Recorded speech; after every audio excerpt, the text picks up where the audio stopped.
What's good, y'all, and welcome back to another episode of the Hurls and Small Show, coming to you guys after week 8 of the NFL season. I've been saying it for the past couple of weeks, but now we're still not there yet. We're about halfway through the NFL season, almost there, just after next week. But we're off of a not so good week of football for some, a great week for others, a not so great week of fantasy football for some, and a great week for others.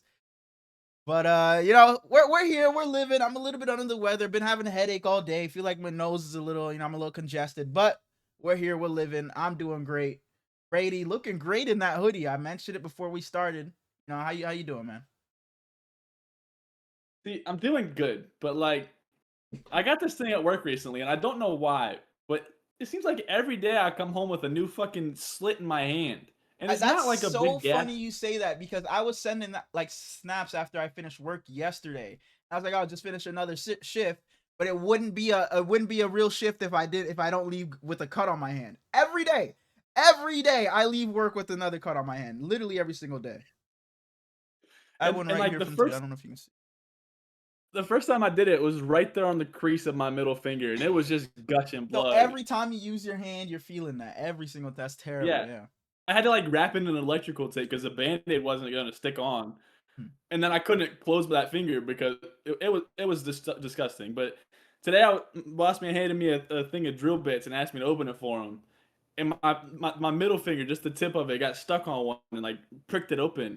And now it's just like it feels like a paper cut on the tip of my finger, and it's so annoying, Worse, man. and you'll forget about it. Then you go to wash your hands or something, and then you just feel it, it stings, and it's like, damn. I feel you. Going through it all. And then I like to run a mile if I do a push or pull day. So I was doing my mile today, and I got off work an hour later than what I usually do. So it was like 7:30 when I no, because the heat started at 7. It was 7 o'clock when I left, and it was already dark out.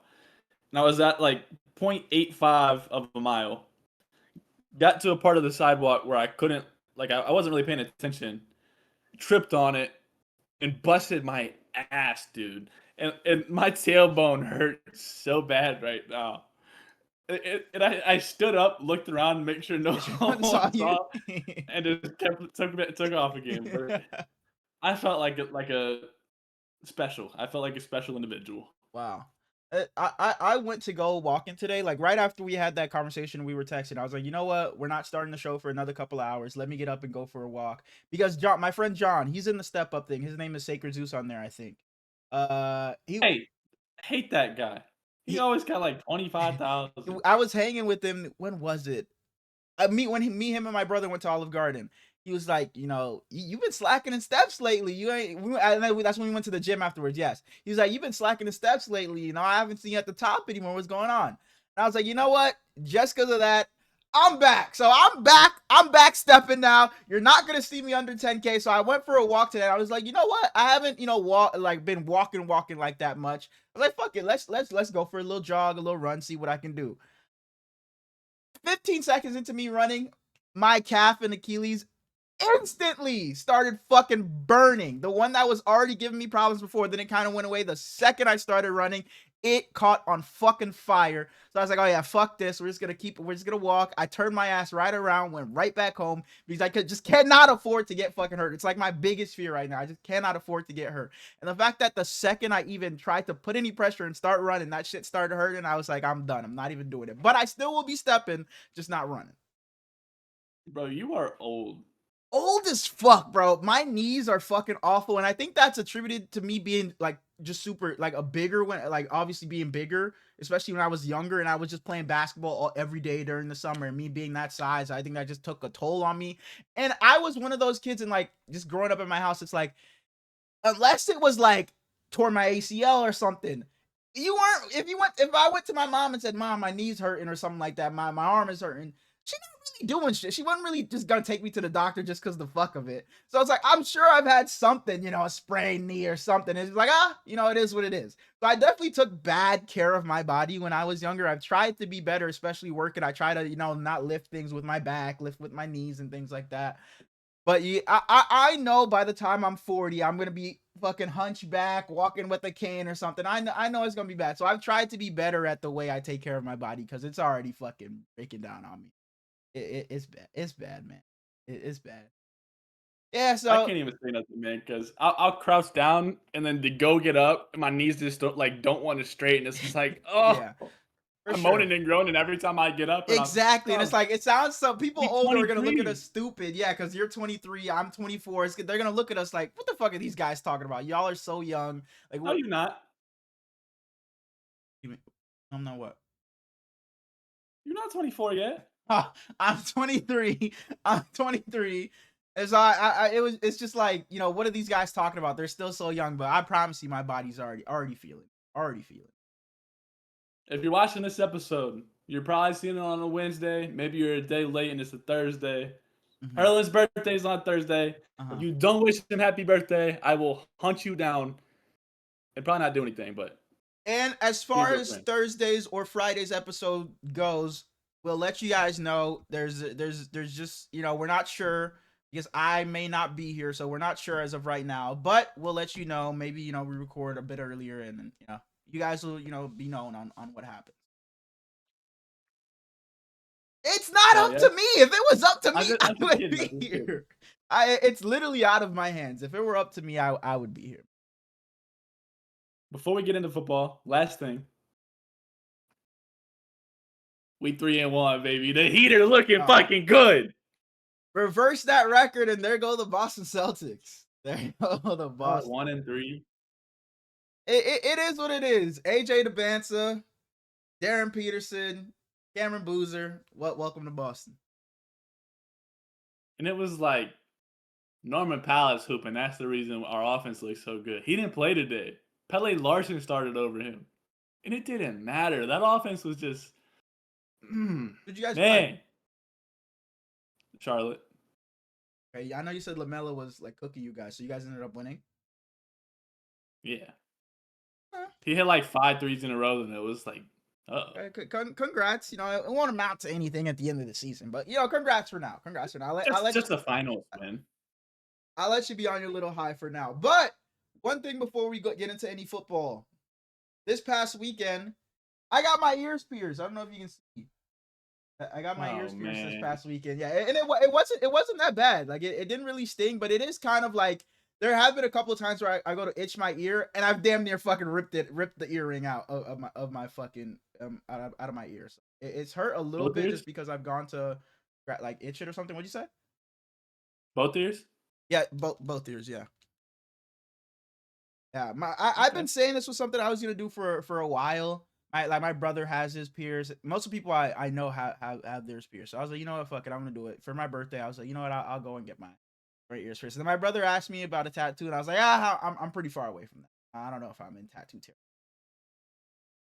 You ever gonna get tatted? I want tattoos, but There you go. I want an arm sleeve, but like I've been saying it for a while. I want my body to be the way I like it before I put That's any fair. ink on. That's fair. That's fair. That's fair. Because I still got these flubbery little arms. And I feel you. I feel you. I'm definitely gonna have the Niners tatted on me one day in some way, shape, or form. Maybe whether it's the logo or when we win a Super Bowl, something in some way. The Niners, whether it's a Brock Purdy, jersey, tatted on me. Niners will be tatted on me. And so let's you get know into what you football. could do? What's that? You just get a jersey with the number being 10. Herbert? I'm down. I'm down for Justin Herbert. You said Niners? A Niner. A Niner and wear number 10? Is that what you're saying? I thought you were just saying 10. No, you said you wanted a Niners tattoo, so I'm saying number 10. Oh my Get him gosh! And you're tattooed. talking about Ronnie Bell because he's trying to fucking troll and shit. Oh, you're not trolling. Who the fuck wears 10 for the Niners? Am I bugging? Who wears number 10 on the Niners currently? Bro, it's Mac. Oh, I wasn't even Had me thinking I was a fucking bozo. I wasn't even thinking about fucking, but absolutely the fuck not, bro. Leave me the fuck alone talking about Mac Jones. Absolutely not. Or He's the maybe best one player day, on the team. HERKS and Smallz tatted on me one day. You know, on us one day, matching tattoos. One day. Let's get into football. When we talk to Robert Gronkowski, next day I'll go get the tattoo. Shake on it. The day we speak to Gronk, the very next day we go get tattoos. Gronk go fucking hit us up. Hey guys, I saw that clip. Go ahead and get those fucking tats. We gotta get it together though. So you coming to Ohio? Let's get into football. Let's get into football. Trey McBride tweeted several times saying that he shouldn't be able to have a bye on National Tight End Day. He was going through it. He was man. pissed. He was pissed. I feel him. He's debatably the best tight end in football. So I mean, I'm not even mad at him, especially with little dude 85 over there in California being injured all season and then coming back and catching 0 passes. Got a touchdown this past weekend though for National. A beautiful catch, by the way. Shouts out to him. All right, bro. We're snoozing on George Kittle now. That's crazy. Bro, he should have had like 3 touchdowns. Fucking Tungus was just being greedy. Yeah. If only George Kittle was in any other offense, he'd be breaking records. Which he already is doing. He'd be fucking breaking even more records. What is that? Mark Andrews straight up. Oh. Mark Andrews straight up for George. What? Take it. Let's get into football. Let's get into football. Fantasy football. I don't have George Kittle. Who do you got a tight end? Dude, Suge has George Kittle. I have my boy. Kyle Pitts, baby. Yeah, I'll keep Mark Andrews. Fantasy football. No, let's get into real football. Let's get into real football. The king and his prince are back at number 1 and 2 in the HERKS and Smallz league. Your boy, Smallz 325. Bro, I feel bad for Slip because he's given up. He didn't even start a kicker or defense. Or defense. And he had like 3 guys. I saw. Yeah. Got yourself a little Mickey Mouse win. Again. I think I had the most points in the league. So like I guess. Continue. And this dude lost to 0-7. I literally said last episode, I was like, I got a feeling I'm gonna lose the plug. I just had the feeling, bro. No Ashton Jency, he's on a bye. Garrett Wilson's hurt. It's like I just had the feeling I was gonna lose him because Plug's team isn't terrible. He just dealt with some unfortunate things, but his team isn't awful. But just for me to be the number 1 seed and lose to a guy that's 0-7, now I'm back down to the 3rd seed. It's definitely stung a little bit, but we gonna be all right. We're still at 6-2. We're feeling good about where we are. We gonna be all right. And my boy Darkest Man put belt to ass to ISO, so he back down that leaderboard. Hell yeah. I'm not. So I got a one game buffer right now between being 3rd and then being 4 and 5. So I'm feeling okay right now. I just got to keep on winning. They can win as long as I just continue to win. I'm always gonna have that 1 game above them. I know I play ISO one more time this season. I think it's week 14. Because I was looking at it. Yeah, I play ISO the last week of the regular season. And that just so happens to be when the 49ers have their fucking bye week. So I'll have no Christian McCaffrey that week when I play ISO in week 14. So it's going to be a big game that could have playoff implications, depending on seeding and shit like that. But I'm probably going to get my ass kicked. No CMC, my team is in the fucking gutter. That game don't matter. Like I said, it's the king and his prince. Me versus Kevin. Hey, Kev. It's week 8. ISO, bro. We've had all this beef, bro. This dude talking fucking crazy now. As long as it's one of us, ISO, I'll be happy, bro. Because this dude right fucking here. Ooh, bro. Ooh, ISO just, if it's not me, don't let it be fucking him. Don't let it be him. Please. Kevin, if it's not one of us, I'm not fake like Herlins. I'm rooting for you, Morgan. No. Morgan, hey. Morgan's on a 4-game win streak. No.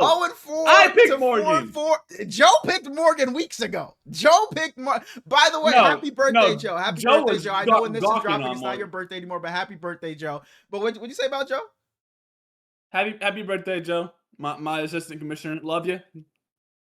Hit some of them light-skinned faces for your birthday. Mm-hmm. But you were saying Joe was something when we were talking about Morgan. I was nothing. I was just saying he was, like you said, he was on Morgan early. Okay, but yes, he claimed Morgan early. So if you said I can't claim Morgan, you can't claim Morgan. But I'm not gonna claim Morgan. But look out for Morgan because his team is decent. 1-4 in a row, sitting at 4-4 now. He's right there. He's in the mix. So Plug, you're sitting at 1-7 now. Your season technically ain't over because what is it? The top 8 make the playoffs. So, Plug, if you can, go on a little run here, run the table, maybe win, 7 out of the last, whatever, however many games, maybe you can squeeze yourself in. Win the next 5. Maybe somebody can get in under 500. You never know. Flip might not win another game, so at least you're not gonna be worse, Plug. Exactly. You got your one win, and it just happened to be on me, man. But it was a tough week. I thought I was gonna pull off another one of those last second, comeback wins. It came down to me having the Chiefs defense, and he had Terry McLaurin. And for a second, I was like, "Hold on, I might pull some shit out of my ass again." Because the Chiefs started with an interception off that when it hit Debo's face mask and it gets intercepted. And I'm like, okay, here we go. Terry McLaurin wasn't doing anything for a lot of this game. I forget what quarter it was in where Marcus Mariota rolls left. He chucks the ball into the air. I'm thinking, oh, okay, he threw it away. It's hitting the sky at this point. It's just going straight into the fucking crowd, into the 5th row. It comes down. I see Terry McLaurin in the end zone. I'm like, okay, but that ball's way too high. It's not getting to Terry. That was on the right, wasn't it? On the right. But Mariota was on the left, and he threw it back right. Oh, okay. And then it comes down, looking like, oh, Terry might have a chance to make a play on this. Terry catches it, but the ref is like, no, touchdown. No, his feet were out. And Terry's not like, no, I was in. He wasn't arguing it at all. He was like, oh, damn, and just started walking back. So I'm like, thank fucking God. Thank God. Then they show the replay, and I'm like, hold on. What? Were his feet in? And then they're like, we're going to go to break, and we're going to come back, and I'm like, shit. I'm sitting there during the commercial like his feet were fucking in. Then they come back during the commercial break. The ref ruled his feet were in. It's a touchdown. And I'm like, bro. And that right there ended me. Then Terry McLaurin went on to get a couple more catches. That ended it right there. So I ended up losing the Plug. What was the fight? 117 to 102. Tough week for the guys. I mean, you have Caleb Williams giving me 11. Christian McCaffrey giving me 9. Before this week, Christian McCaffrey hasn't scored under 22 points. He hasn't scored under 22, and the dude gave me 9. So CMC, you get a pass. I understand it. You had Tyron Tracy. He was only starting because Ashton Genty was on a bye. He damn near wouldn't have got the 7, but Cam Scatterboo just broke his fucking ankle. So I guess, thank you. T fucking Higgins. Come here right now. Sit your ass right here, T Higgins. I'm driving. This is after I get my fucking ears pierced. I'm driving back home, and I get a notification. T Higgins 44-yard touchdown. Oh, here we fucking go. It might be one of those days for T Higgins. I look back at the end of the fucking day, and he had 12.4 when he had that touchdown. I look back at the end of the day. It says 12.4, 1 catch on 2 targets, 44 yards, and 1 touchdown. I'm like, oh, that gotta be fucking bugging. No way he ain't get another target, another catch, or nothing. But his ass ain't do shit else. T Higgins, don't you want to have some fun like Jamar Chase? Go ask for a fucking, get the fuck out of Cincy, bro. Get the fuck out of Cincy, please. You tried to do it the past couple off seasons. Get the fuck out of there. Kyle Pitts did me solid, 14.9. Darnell Mooney only gave me 2, but he was only starting because Garrett Wilson's still out, and Garrett Wilson on a bye next week, so that's just fucking terrible. But it was just a bad week for your boy, man. Just a bad week. Let me read off you some stats here. Jackson Dart, 21.67. Isaiah Pacheco, 6.55. Javonte Williams, 18.4. We're cooking so far. Keon Coleman, 6.75. Bug might have been on to something. Jerry Jeudy, 0. Let it go, man. Let it go. Let it go. Jake Ferguson, 0. Yeah. On National Tight Ends Day. Bijan Robinson, 5.3. Kayshon Boutte, 16.75. Bengals defense, -4. For a whopping total of 71.42. I put up 71 in the NOTB league, bro. You played John, right? And how much did John beat you by? Early Afro. John put up 128 beat. Well, but he had Tucker Kraft though. Ah, shit. Tucker Kraft almost beat me by himself. Damn. Yeah, and then Mike made a trade today. Ooh. Mike trades are always. Ramondre, he gave away Ramondre, okay. He has James Cook and Chase Brown. James So he's gonna Cook, be starting. boy. James Cook owners ate this past weekend. He received Brandon Ayuk straight up. Okay. Okay. I don't mind that. If BA can come back healthy, maybe it'll matter in the playoffs, in the fantasy playoffs. But I don't know if it'll amount to much, to be honest. Because even if he does come back, if he comes back, I just don't know He kind of has how to ramp up. exactly. I don't know if he'll be back to playing, however many percentage of snaps right away. He'll probably only be in 10 to 15 plays or something like that. And then, like you said, ramping up. So I don't know if it'll matter much at the end of the day, but it's not that big of a risk because it was just Ramondre. But it Mike could. doesn't have a backup running back. Oh shit! Then never mind. I'm not a fan of that. But it could. It could maybe if Mike makes the fantasy Super Bowl or something, it could make a difference. But I just don't know if it's gonna help him along the way. So I don't know if that'll matter much. I'm not a fan of that, especially since Oh, he he's got doesn't he's have. got Bam Knight.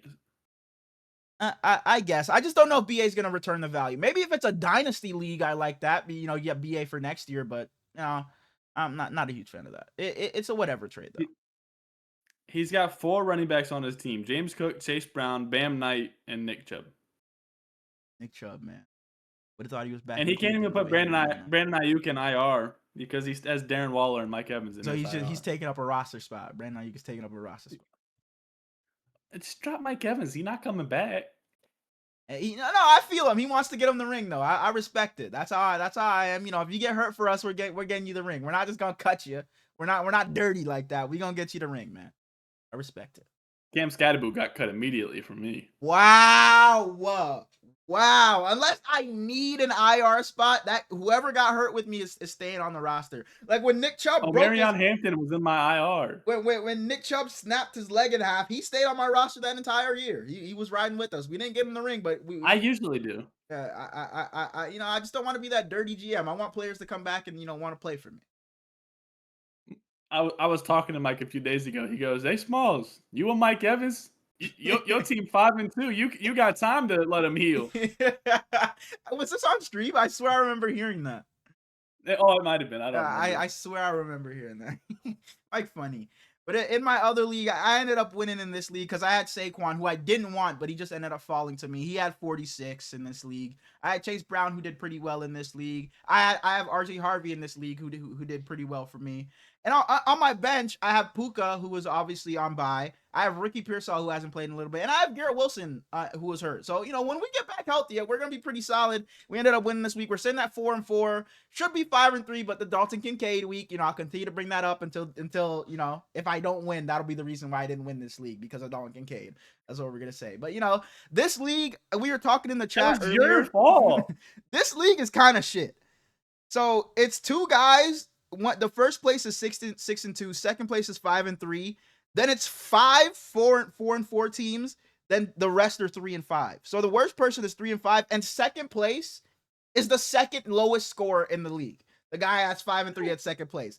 This league is all over the place. It's shit. It's literally anybody's league at this point. Anybody can win it because there's nobody head and shoulders above anybody. There's nobody that's just piss poor ass. So anybody can win this league. So I'm right there. I feel like once I get back healthy, we can make something shake. And Dark wanted me to bring this up on the show right before we started recording. He texted me saying, "Hey, let's make something shake in Rodney's league." And he tried to sweet talk me. I know you hate starting DJ Moore and Saquon on the bye this week. Chase Brown looks solid, but who knows? Knowing damn well I'm only starting DJ Moore because, like I said, Puka's hurt, G5 was hurt, and Ricky's hurt. That's the only reason why. And I have Chris Olave. That's the only reason why DJ Moore was starting. So I said, DJ isn't a starter. Puka, Ricky, and G5 were just hurt. But what do you want? He was like, I'll be honest, I want Puka. And I told him, you could have just started with that instead of trying to sweet talk me like you did. And then he offered me Romo Dunze and James Cook for Puka. And I didn't answer this because right after that, he said, bring it up on the pod. Dark, I'm telling you right now, that offer is getting you slapped in the face. I know James Cook just had a crazy week, but he's not doing that shit again. And the way the Buffalo Bills get down with Ray Davis and Ty Johnson, I'll be fucking lucky if James Cook give me fucking 25 points again. And when Puka was playing, he was by far the number 1 receiver. He was putting up crazy fucking numbers. So I'm not giving up Puka for a package of Rome and James Cook. It's going to have to be something a little more. And we'll talk about it. I'll send something after the pod or whatever. But go ahead. What's that face for? By far? By far. I think Puka was well on his way to being the number 1 receiver. By far? By far. I think Puka was well on his way to being the number one receiver. By far, I think Puka was well on his way to being the number one receiver. I think 11 got something to say about that. I don't mean number one, like if you mean like numbers and fantasy wise. I mean just the best. And you're still saying 11 got, oh, okay, then my fault. Got something to say about my that. fault then. My fault. I got nothing to say about that then. My fault. But yeah, Dark, that trade is getting rejected to me. Don't even send it. Yeah, that was some bullshit. You said Roma Dunze for Puka, I about puked. Yeah, Roman James Cook for Puka. Absolutely not. That's just not something we need. But on the real football. Last thing, my eight-man league. I made a shit ton of trades last week. Was doing a whole bunch of stuff. I was finally to the point where I was like, I don't hate this roster going into the week. Lamar Jackson gets announced out. And that just ruined your week, huh? Lost. So what are you sitting at now? 1-7? I think I lost by 50. And the guy, my homie that I told you, he was like, my team in that league is so bad. He won. So now he has 2 more wins than me. He's 3-5. On the ups. An 8-man league. It's unfathomable how bad my team is. Every roster should be stacked. If you're bad in an 8-man league, it should strictly be because of injuries. Because every roster should be stacked. My whole team got hurt. I mean, I guess. And I'm counting Ashton Genty as being hurt. Because he's playing for fucking Las Vegas. That's fair. Maybe your season's probably not over yet. You said you made a bunch of trades. Your season's not over yet. Still plenty of time to turn it around. All you got to do is get in, and then anybody can win it from there. All you got to do is get in. Who says you can't? Have some faith. Who says you can't run the table? Okay. Heard. I'm starting. I started 3 tight ends last week. And this week I'm starting Zach Charbonnet. Bam Knight is on a bye. I can't even start it. No, he was on a bye last week. Whew. I'm starting Bam Knight this week. In an 8-man league. And Zach Charbonnet. And Woody Marks. In an 8-man. Let's move on. Yeah. That shit is disgusting, bro. The quarterback corner is my top 5 quarterbacks from the previous week, this week being week 8. You know, we got a guy who on this podcast, we don't even mention his name. We just call him top 100. He was banned from this. And I damn sure did not put him top 5, but he gets an honorable mention. Tua Tagovailoa had himself a good week. And I had the TV on mute, but I saw his post-game conference. He was up there all smiley and shit. I guarantee he was saying some bullshit. My bad opponent, Tax, is Daniel Jones versus the Tennessee Titans. Because I think that me at quarterback and you at running back with Joe Suge and Darko blocking for us might be able to beat the Titans at this point. I mean, that's no slouch, though. That's not a bad thing when you have me in the back. Yeah, but I got Morgan out wide. I'm just throwing it to him over and over. You're not touching the ball. At number 5. Wait. Bad opponent tax. CJ Stroud. Bad opponent tax. Bad opponent tax. At number 5. No. The New York Jets go against the Cincinnati Bengals. The world had given up on Justin Fields. And he walks in and throws 21 for 32, 244 passing yards, and a touchdown. He was in that presser after the game, damn near crying. Yeah. Shouts out to you, Justin.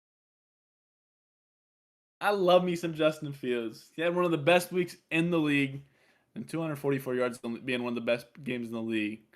Bad week. At number 4, we have debatably the MVP favorite, the New England Patriots. Drake May, 18 for 24, 282 yards, 3 passing touchdowns, and INT with 7 carries for 50 yards. After he threw that INT, he was basically perfect. He didn't have like another mistake the entire game. And it could have been bad opponent tax because it was the Browns. But the Browns defense, yeah, the Browns defense that is boy. legit. At number 3, man out of Oregon. I know one of us on this podcast was super low on him coming into his draft. And we won't state any names. But Bo Nix, 19 for 29, 247 yards, 4 passing touchdowns, and 1 INT. The Broncos put belt to ass. The Broncos spoiled Javonte Williams' revenge game. Cowboys And number defense is 2, bad opponent tax? That's like fucking it could have Pee-wee been, but opponent tax. it could have been, but we both picked the Cowboys. Oh, shit. Fair. Their defense is bad opponent, but yeah, for sure. At number 2, he could have been bad opponent tax. But he's gotten so much hate off season. They put 6 linemen on that field and said, CJ, make shit work. CJ Stroud, 30 for 39, 318 yards, 2 passing touchdowns, and 1 interception. He was easily the best game of the season. Could have been the best game in the last 2 years for CJ Stroud. He was magnificent. He was cool. He absolutely whooped up on a lesser opponent. He was cool. And at number 1, Hell yeah. going against his mentor, the protege. He said, I'm going to need that jersey. And Aaron Rodgers said, I'm going to send it to you. Jordan Love, 29 for 37, 360 yards, and 3 passing touchdowns. Absolutely brilliant game. I like it. I'm not mad at the list. I think I would add Patrick Mahomes maybe as an honorable mention, maybe number 5, something like that. I think he was really good. He had those 2 interceptions. First one was a good play by Marshawn Lattimore. Second one suck. That's fair. On to... Just because Marshawn Lattimore that fucking dude, but only if you watch this season or this week. Don't watch for sure. On to the people segment. Maybe I'm crazy. Week 8 edition. It was a little tough this week. I feel like there wasn't many things to overreact to this week. I don't know. I had a little tougher time coming up with some things, but I'll start with a quick one because I already know what your answer is going to be. This team coming into the week thought they were going to have somebody play, but that guy didn't end up playing. They had some guy they call Snoop play, and they still ended up winning this week. And the teams in front of them in their division both ended up losing. One a bad loss to the Jets, the other a loss to the Packers on Sunday Night Football. The Baltimore Ravens have the Dolphins this week. They get Lamar Jackson back on Thursday. The Baltimore Ravens, Brady, maybe I'm crazy, but the Baltimore Ravens are winning the AFC North. I mean, I've been saying it for 8 weeks now. And you've been a jackass for 8 weeks. You've been an absolute jackass. Just because this comes true does not make you look like some prophecy or some genius. You are still a jackass for this. Still a jackass. But go ahead. But how does that work if I'm right? Because you can be right, but still just be... Because you were saying that shit straight out of fucking bias. It wasn't because you were thinking here. Nah. It's because you were thinking here. Yeah, who would have thought Joe Flacco and the fucking Bengals would let Justin Fields walk them? Shut your mouth. The Bengals went up 2 scores and everybody and their mama was like, yeah, this game is over. But then somehow they lose. They let Justin Fields go score 23 points and win this game. The Steelers, they just look like a piss poor defense, an offense that can't muster much of anything. So I knew what your answer was gonna be. That's why I started with this one, because I already knew. And no, I'm not crazy. No, you're not crazy. And yeah, they're winning the North. Yeah, I already know. I think you're actually completely sane. Maybe you should get a little bit more crazy because this is just like a good point. Okay. And I know that if they would have just had Snoop playing the entire time instead of that little fucking ginger, they would be better off. But no, let's play around with Cooper Rush. Stupid ass. Right. Staying in the AFC North. I talked about this a lot last season, and I caught some flack for it, but I still here I am, some may say. Maybe I'm crazy, but Mike Tomlin shouldn't finish the season as the Steelers head coach? Yeah, I think you're pretty crazy for this one. I don't think Mike Tomlin will ever go anywhere as long as Mike Tomlin wants to be there. And maybe that's not a good thing Yeah, you're right. because as soon as they end the season 9-8, he might start breakdancing because that's what he wants in life. But the Steelers suck. I hate the Steelers. And I try not to hate many NFL teams, but I just don't like the Pittsburgh Steelers. But I don't know if they're really getting to anything. Who else do you hate? Just the Pittsburgh Steelers. Okay. And the Miami Dolphins. My fault. All right, continue. Just continue, bro. Just continue. Just continue. I don't think that they're going to go out there and find something better than Mike Tomlin. Like even after the season, you don't see it. You know, mid-season, I feel is also a bit, you know, harsh and unrealistic. But even after the season, say they blow this division, they don't make the playoffs. Even they don't even get that 7th spot. Do you see that? Are you telling me that they're blowing up the roster, or are they sticking with the older folk that they think? Yeah, I think if you fire Mike Tomlin, I think you just have to go in a completely new direction in totality. I think that would be hand in hand. Okay. But I don't think that they're a franchise that is going to blow it up. So I think that Mike Tomlin is going to stay as long as Mike Tomlin wants to stay. Okay. Kind of like Pat Riley. All right. Ugh. You talked about a dude in quarterback corner possibly being MVP in Drake May. There's also Baker Mayfield. And what are the Cleveland Browns? There's also Patrick Mahomes and the Chiefs who are picking it up. But no.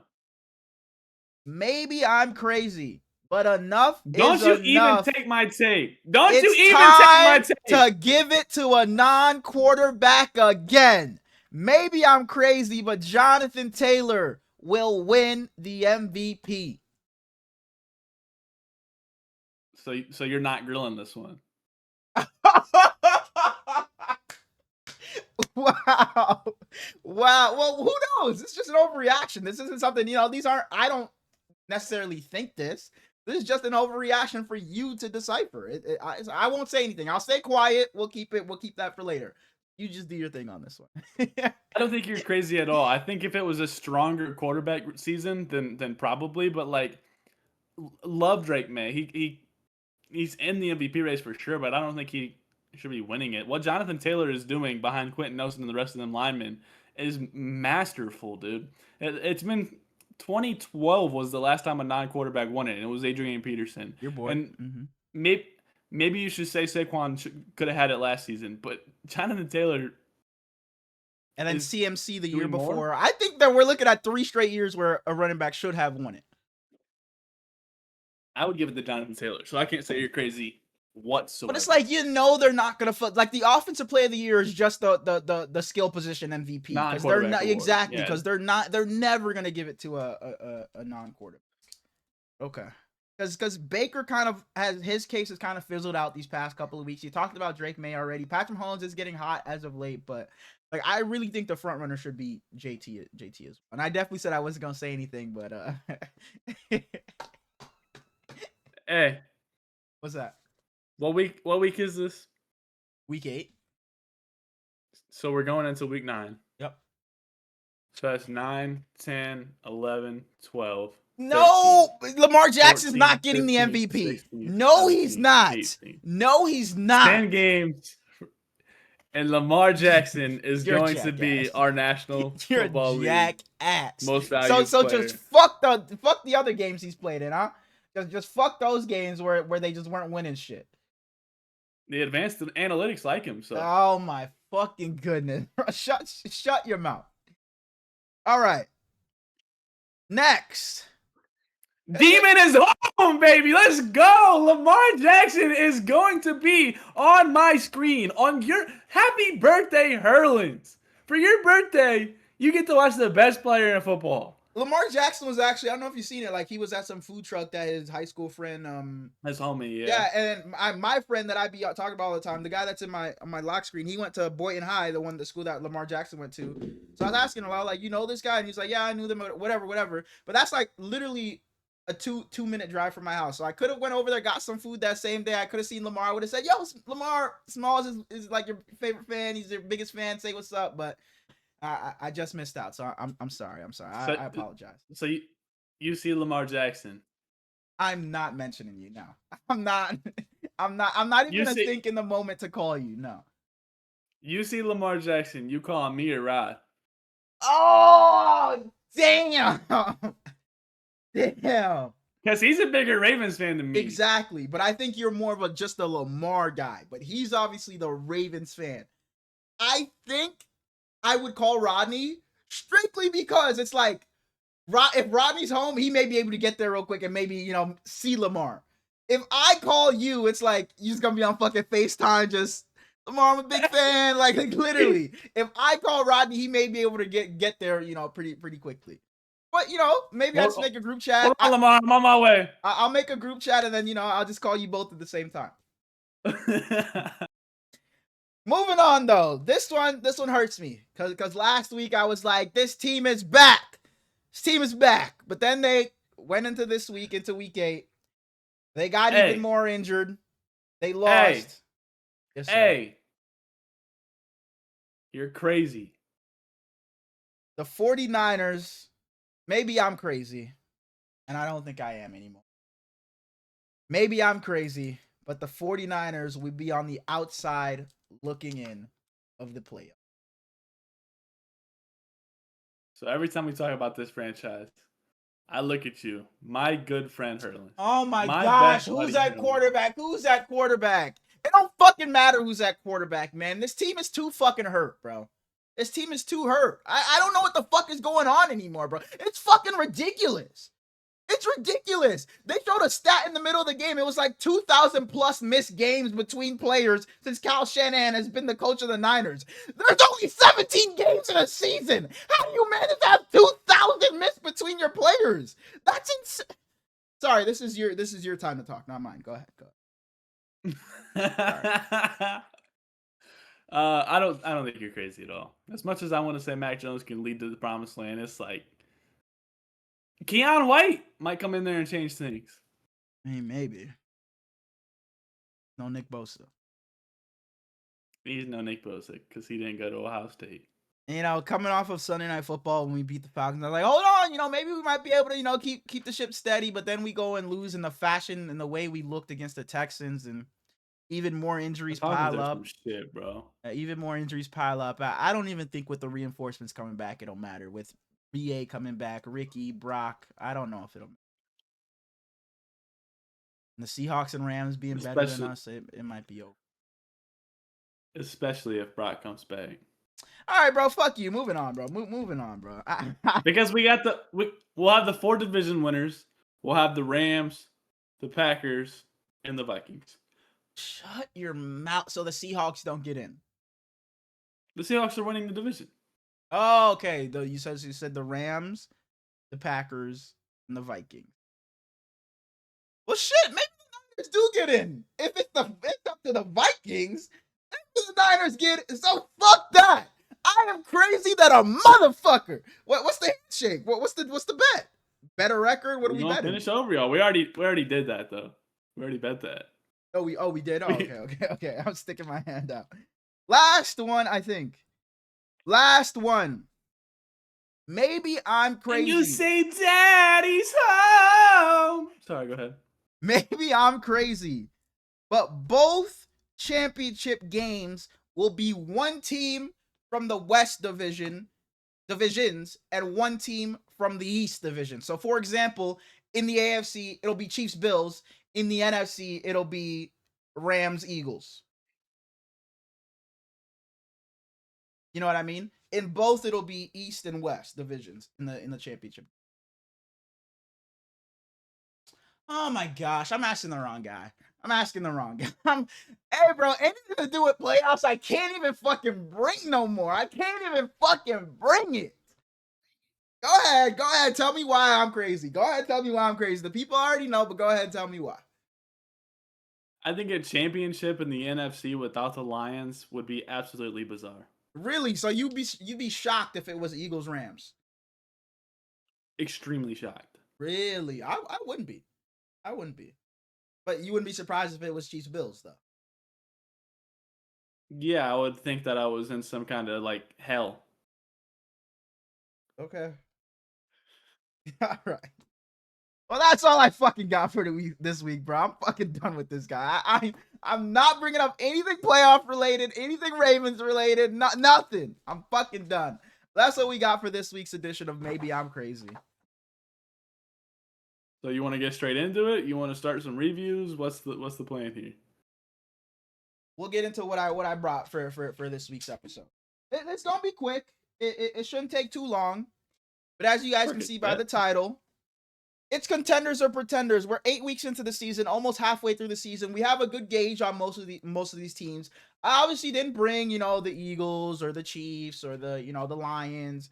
I brought some lesser teams that, could maybe be debatable. Which team there did I say that was crazy? The Chiefs? The Chiefs are contenders. But holy shit, I just fucking stood up, my ass dog gave out on me. What the hell is going on over there? But first, so they're just locked in, just fucking contender. Can they get into the fucking playoffs first? Can they get into the dance first? They will. But first on the list, I think I have a feeling on where this one may go. Shout out to our boy Plug, the New England Patriots. This is Super Bowl winning contenders. Super Bowl winning contenders. I like the New England Patriots a lot. I love Drake May. I think that they're pretenders, though. It's just too early. Mike Vrabel's first season. I think that he's going to have this team extremely good maybe 2 years from now, but just too early. That's fair. A team that looked good this weekend, but before they lost a couple of games back to back. They lost one of their best defensive players for maybe the season this past weekend. Still look like they need some help out wide. They do have an alien at quarterback, Superman, some say, the Buffalo Bills. Damn, you're talking about Ed. Yeah. That shit was sad, man. I still think they're contenders. As long as you have Haley Steinfeld's husband, you're going to be contenders. I agree. And they have Curtis Samuel. You pulled up the fucking photo you have of them, the Baltimore Ravens. And who's that quarterback? I'm writing them in for contenders. Didn't even finish. Okay. The Indianapolis Colts. I know they have the best record in the league, but some still have some questions. See, there it is. Exactly. There it is. Bro, there's just no way we're living in a world where the Colts are contenders. Like, it's legitimate contenders. Yeah, I know. They're putting belts to ass without Mooney. 7-1. Without Mooney. They get Charvarius gets back, it's going to look even worse. Michael Pittman. Man, my man's just doing it. He's doing it. They're contenders, man. I like it. You can't stop Jonathan Taylor, and Shane Steichen can't make Daniel Jones' life much easier. So, next up, your boy from Oregon, number 10, Bo Nix, pretenders, and the Denver. Heard. I think that the Broncos' defense is one of the best in the league. I like what they got at running back with J.K. and R.J. Harvey, but when Cortland Sutton is only being helped by Evan Ingram, Troy Franklin, Pat Bryant, I think that they can make some splashes in the playoffs, but I don't think they're legitimate Super Bowl contenders. Heard. Next up, my second team. They've looked up they were super up to begin the season, then kind of dipped, and now they're looking solid again. The Los Angeles Chargers. This team is so much different when Joe Alt's on the field. You give Justin Herbert Joe Alt back, and he's out there jumping up and down with his buddy, just excited to play football. Maybe he's still in a boot. Oh, eventually. I don't mean like he's back already, but maybe. I don't think that the Chargers are Super Bowl contenders. I think that they're high-level playoff participants, but Super Bowl contenders a little bit of a stretch to go to. A team you don't want to run into in the playoffs, I think. For sure. Kansas City Chiefs. That's an easy one. I said I wasn't gonna bring him, but Pretenders. fuck it. I'm just kidding. Okay. So far you got They Bills, got Ravens, Colts, and Chiefs and contenders. Pretenders, you got Pats, Broncos, Chargers. they got the legendary Matt Nagy calling plays for them, so it's hard to say they're not Out of Matt contenders. Nagy. Well, one I still don't know where I stand. Your boy quarterbacking for them, the Seattle Seahawks. So why haven't you been giving your opinion? Are you just saying like you think these guys are contenders? Go back through. Okay, the Pats, I agree, they're pretenders. The Bills, I Okay. agree, are contenders. The Ravens, Okay. I'm putting them in pretender. I don't think the Ravens are good. Even if they get in, I don't think the Ravens are good enough to beat the Chiefs, the Bills. I would take the Colts over the Ravens in the playoffs if they met up. And if they met up with the Broncos, Chargers, sure they could beat them, but I would take the Bills, Chiefs, and Colts by easily over the Ravens right now. And that's if they get in. I just can't be honest with myself and call a 2-5 team a contender at this point. Maybe in 3 weeks if they're 5-5, but I just cannot call a team that's looked this bad this season that's 2-5 a contender. I just cannot do it. Fair? And the defense is some shit, some absolute piled up dog shit, like dog shit that's been sitting there for months and months, frozen in the fucking sand. But like, they got to do it back there. The Colts, I agree. I think are contenders. I just don't see Daniel Jones just becoming such a poor version of himself come playoff time or come towards the end of the season. And even if he does take a dip, what Jonathan Taylor is doing right now is insane. I think it's 4 games now with 3 touchdowns. He's been on a whole nother level, like we talked about earlier, the MVP. Their defense has been good, like you said, without Mooney Ward.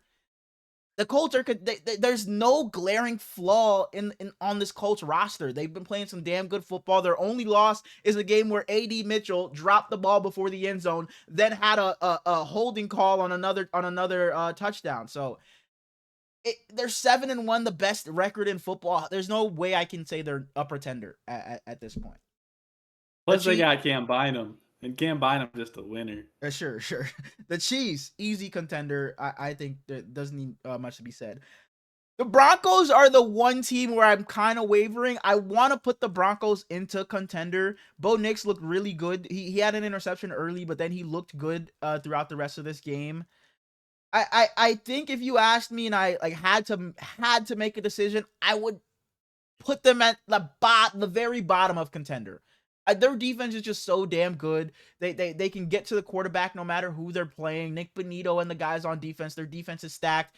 Patrick Surtain will be out for a bit, but I think if he's back healthy, this defense is just too elite for me to say they're pretenders. If Bo Nix can just play serviceable football, I think they can beat anybody on any given week.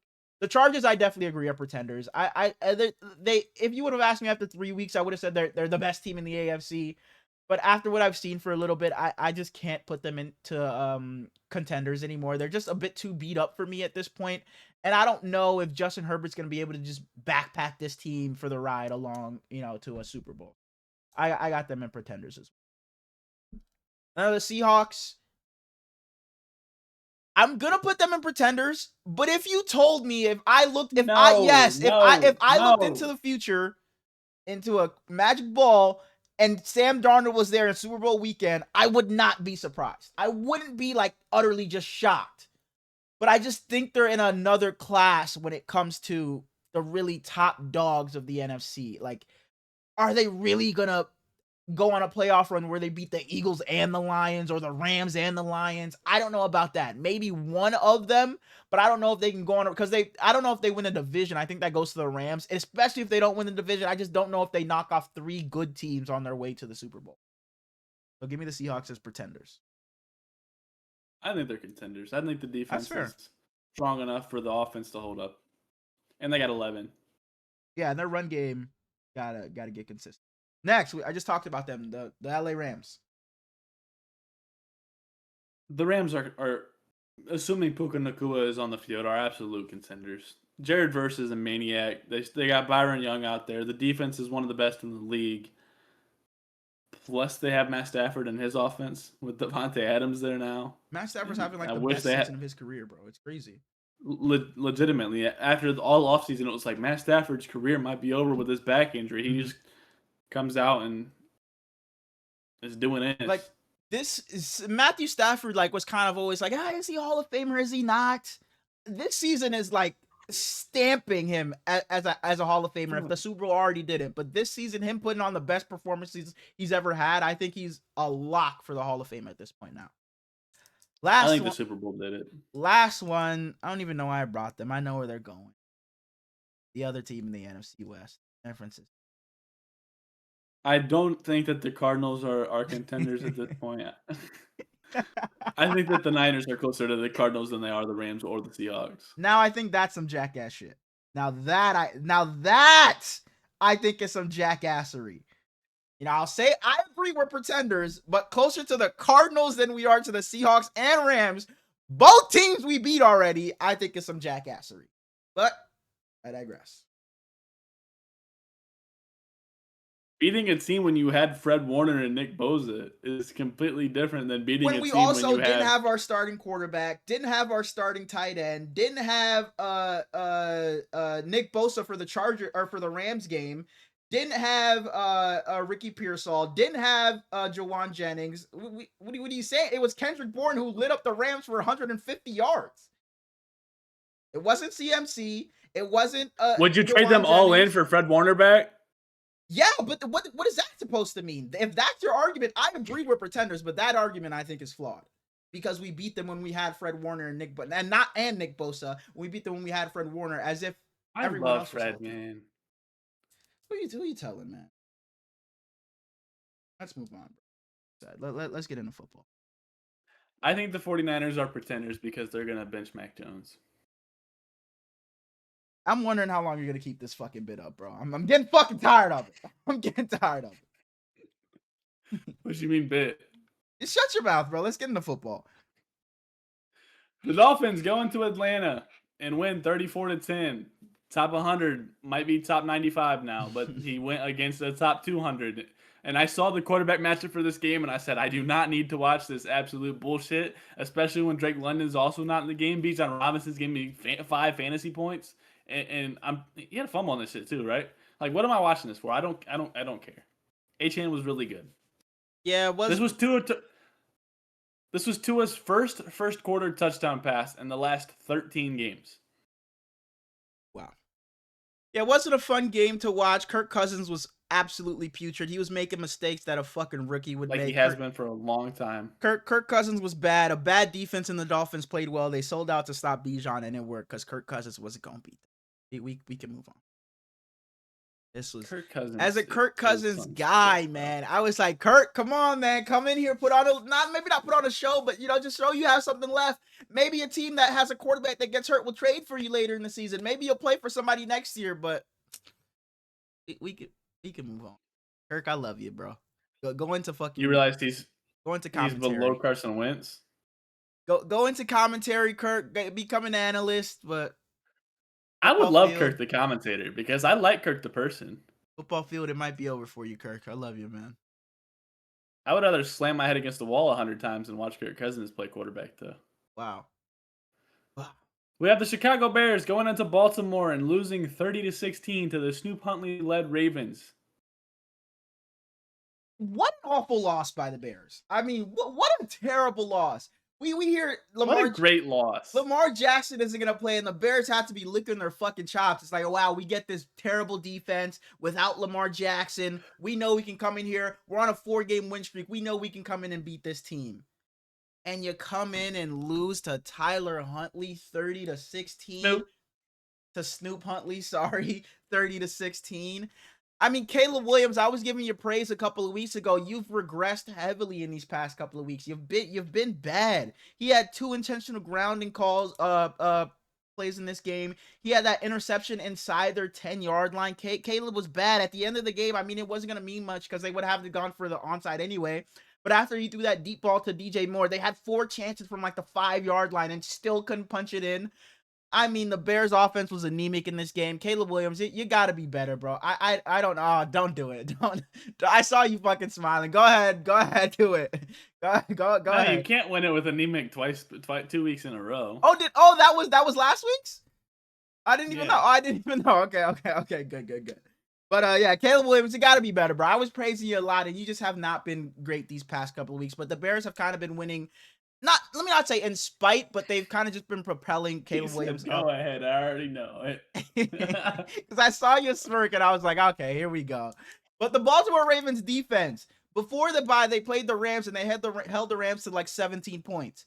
I think it was exactly 17 points. Then you come out here and then you hold the Bears and Caleb Williams to 16 points. You look good. Nate Wiggins had a big interception in this game, the one that I referenced earlier. Bro, Nate Wiggins' interception was beautifully played. It was. Literally, man, I love some Nate Wiggins. It is. Let me not say is the defense back, but you had Roquan look good in the. He was able to stop the run in this game. They did a great job against the run. Mike Green got his first sack in this game. Maybe the Ravens defense isn't back to being world beaters, but maybe if they're just serviceable, if they can just be mediocre. They did this last year too, where they were just piss poor to begin the season. Then they flipped the switch when they moved Kyle Hamilton back. But if this is them flipping the switch and just becoming an average defense, and you get Lamar Jackson back, then maybe we can talk about them being serious in the AFC. Maybe we can talk about it. But I mean, Snoop Huntley, what do you complete like for his first 14 of something? I don't know, something crazy. 14 of 16, 14 of 15 passes, something like that. He played well in this game. Derrick Henry was able to get it going. He played great. He played great. Derrick Henry was able to get it going in this game. You see what an offense that has a quarterback similar to Lamar Jackson is able to do instead of when they had Cooper Rush out there who isn't moving much. But, you know, a really good win by the Ravens because I think if they lose this game, I think you can literally just shut the door on their season. Because when I heard Lamar was ruled out, I'm like, okay, yeah, it's over here. But, you know. Yeah, bitch, you texted me and said season over. Snoop Huntley gets it done, and you get Lamar Jackson back on Thursday for the Dolphins. So congrats to Baltimore Ravens. But, Bears, we got to be better, man. You know, it's bear down around here for the both of us. You got to be better. Mike McDaniel, I hope you feel like a jackass watching this game and seeing that Snoop Huntley is better with simplified shit that we tried to tell you all season last year. I would like John Harbaugh, I would like a written apology for playing Cooper Rush for as long as you did. John Harbaugh, I would like a written explanation on why Keaton Mitchell doesn't touch the field more. Bears' run game has been super dominant lately, and you mentioned that the Ravens shut it down, but I also just don't think they used it enough. I think that they abandoned it too early. Kyle Hamilton aligned in the box on 61.3% of his defensive snaps this week, his highest rate in a game since Week 8 of 2022. And it worked. So maybe play your best player where he needs to be played. Second best player when Lamar Jackson's there. No? Good? The New York Jets.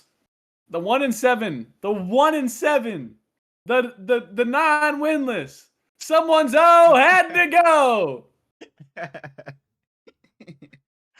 The New York. I was listening to the small ball today, and he was like, "We got two winless teams going against each other."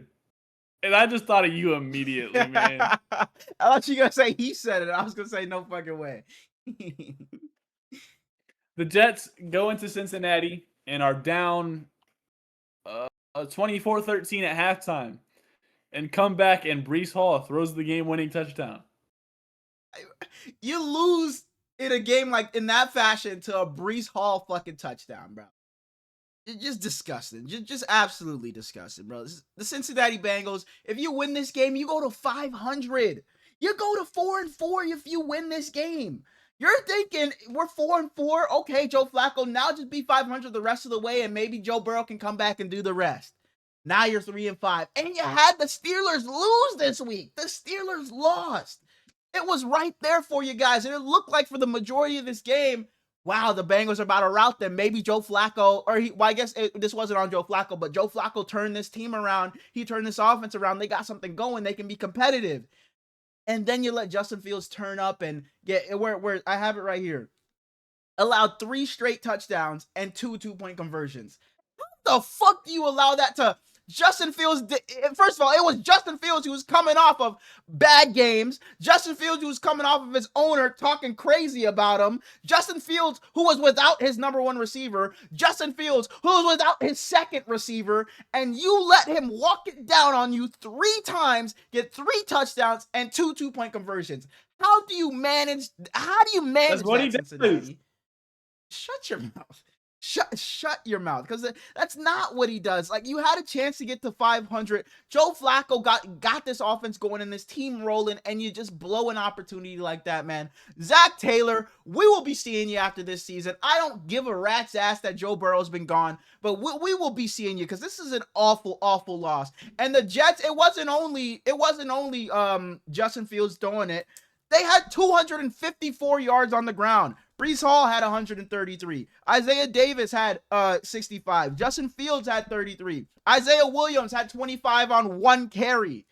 Justin Fields hit 9 different receivers during this game. I mean, the Jets just turned around and just did whatever they wanted on this Bengals defense, man. This was an awful, awful loss. Another game with no interceptions for Justin Fields. The only quarterback with no interceptions on the season who's played a certain amount, but he has no interception on the season. Didn't take a sack in this game, which is a step up for Justin Fields. I mean, the awful loss by the Bengals. You got to be pissed if you're a Bengal fan. If you're a Bengal fan, you can't even be that upset because that's just what Justin Fields does. The Bengals couldn't tackle anything to save their fucking lives. It didn't matter if they had 3 guys around a receiver. They were still giving him an extra 10 yards. Breece Hall was literally perfect. He might have. I know James Cook. I know Saquon went off for these big ass games, but Breece Hall is in that conversation for best game of the week. And he's not gonna. He didn't have the stats to back it up. He had a good game, but the Jets are down 14. Score a touchdown, so they're down. They're down 8, and they go for 2.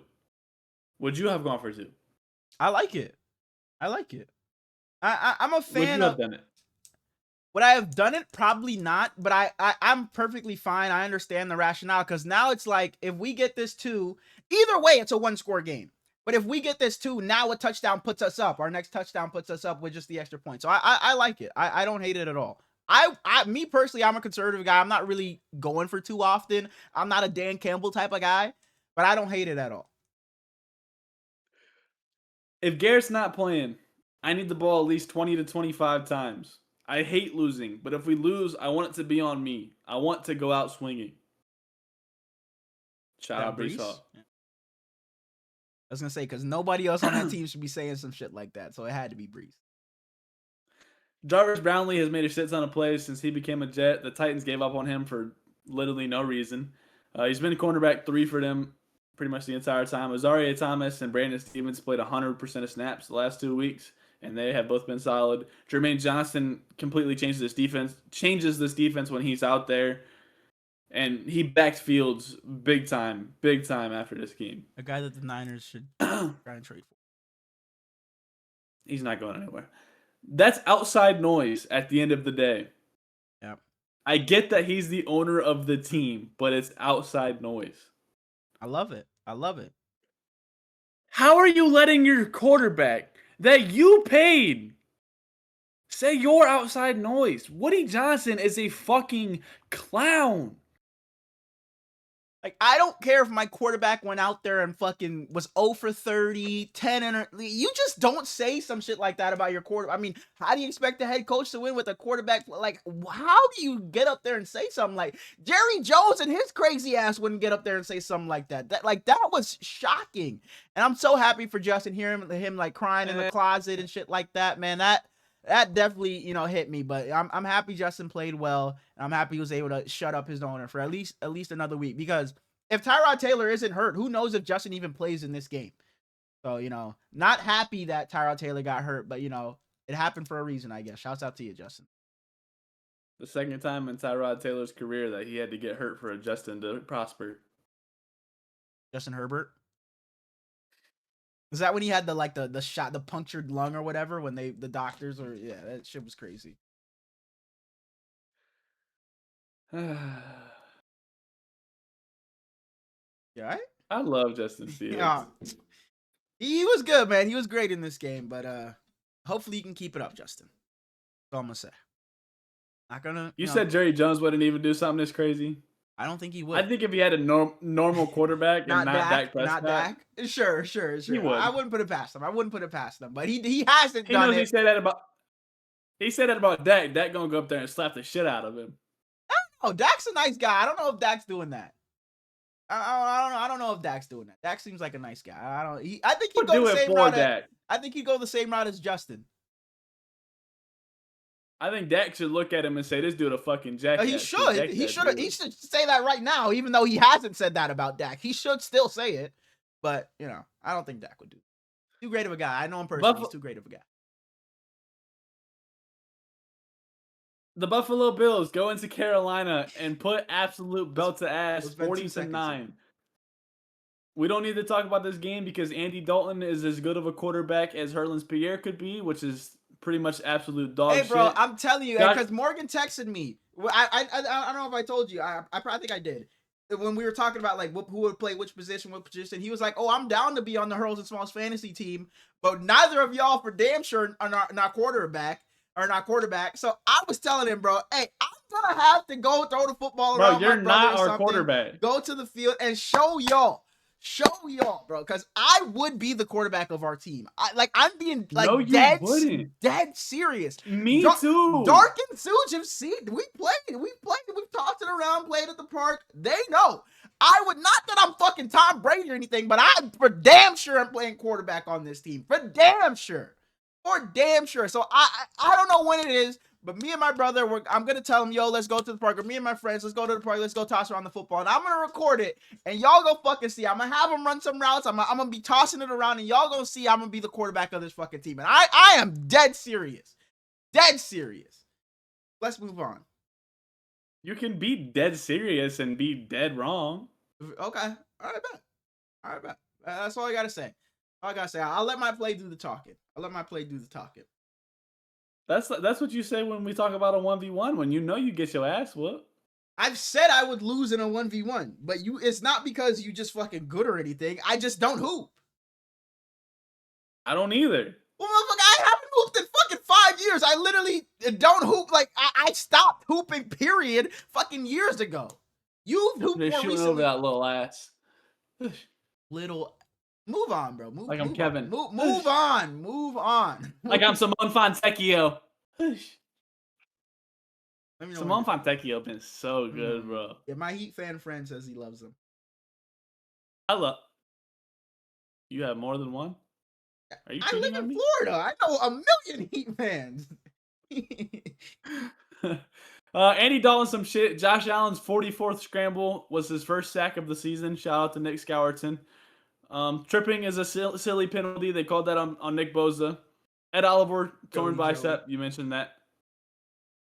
Did I say Nick?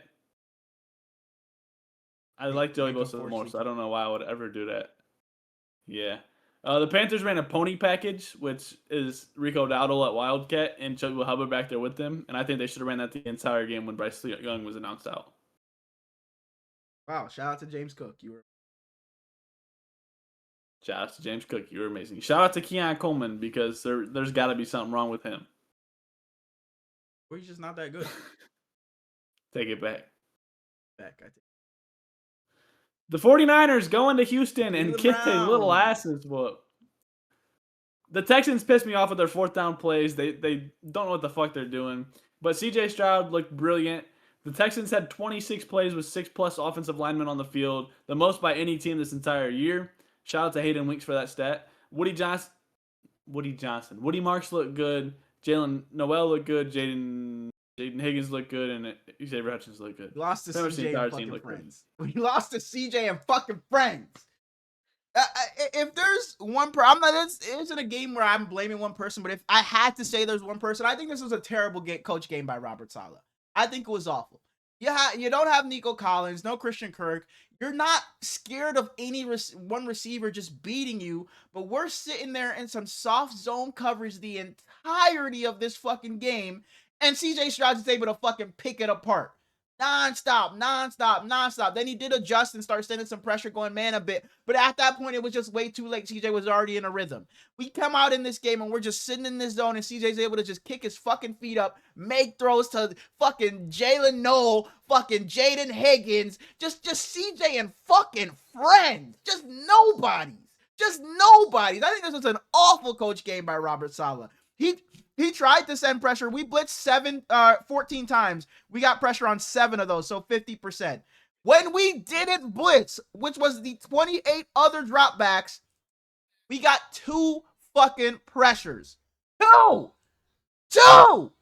This defense fucking stinks because we lose everybody. We came into this game hurt, then lost like three defensive linemen. We lost D Winners in this game. I mean, what the fuck is going on, Kyle Shanahan? What do you have them doing during the week? Like, what are they doing? Just fucking eating McDonald's and just watching movies all day? What is going on over there? It doesn't make any sense. Life. And then the offense was fucking putrid. And this is why I say we need Brock Purdy back. Because Mac Jones is a fucking statue back there. He can make a random scramble every now and then, but if there's pressure, we're losing the game because Mac Jones ain't evading anybody. If Brock Purdy last season, he did all that evading, maybe a bit too much. It cost us sometimes, but at least he would make a play out of it. Whether it was an interception, a good pass, a touchdown, at least he gave us a chance. Mac Jones gets some pressure, he's going down. Will Anderson lived in the backfield. He lived in that fucking backfield, and Mac Jones couldn't do anything about it. We need Brock Purdy back. So to all the people that were saying Mac Jones, look at this fucking game, you jackasses. We need a quarterback that can fucking move. Brock Purdy, you fucking weak-ass toe, get the fuck back. You shouldn't have played against fucking Jacksonville. Bring your ass back. Because it ain't fucking flying no more. The Mac Jones story was cute. Every time this guy gets hit, I think he fucking died. It looks like he's hurt on every fucking hit.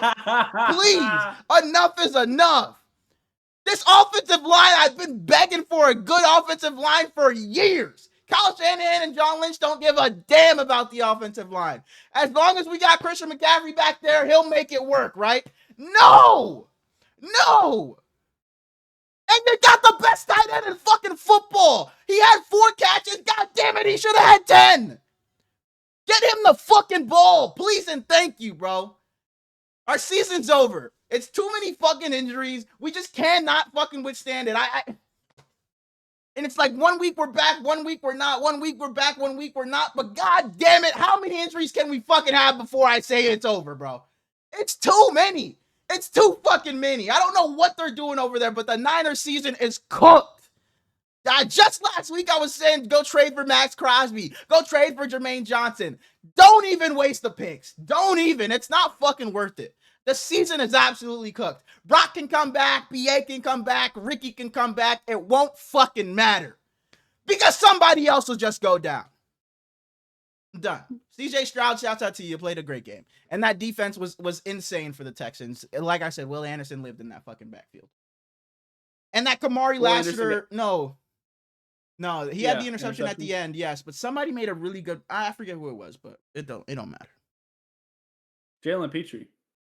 No, it was fucking Toho. He made some really nice plays in this game, especially when Christian McCaffrey lined up outside or ran out the backfield. He played some good defense on some pass coverage on Christian. I think Petrie had a really big hit in this game, but I could be bugging. Maybe I was. Yes, he leveled CMC. Yeah. Okay. Will Anderson got a sack in this game, and Danielle Hunter walked up to him and gave him a big ass hug, and I liked that. Made me feel all warm and fuzzy inside. The Cleveland Browns go to New England and get belt's ass 32-13. I think it was the first time in NFL history that a player had 5 sacks and lost by more than 3 points. Carson Schwarzenegger had a really cool interception on Drake May, and Drake May said, "I forgot that he could jump," which is pretty funny.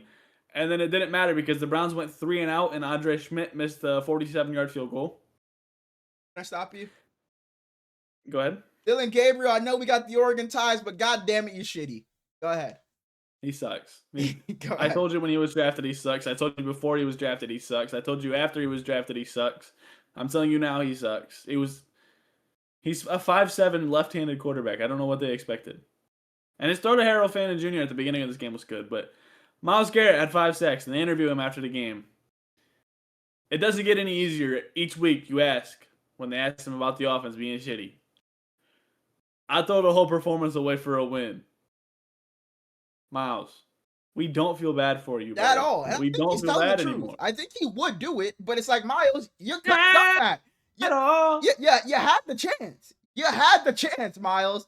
And they slipped that check in front of you, and you said, where do I sign? So, Miles, I'm sorry, but you signed up for this, my man. You knew what you were getting into. You knew it. So don't you go this offseason and say, you know what, actually, I do want out again. Don't you dare. Don't you dare. You're staying your ass in Cleveland because this is what you asked for. I would have signed it too.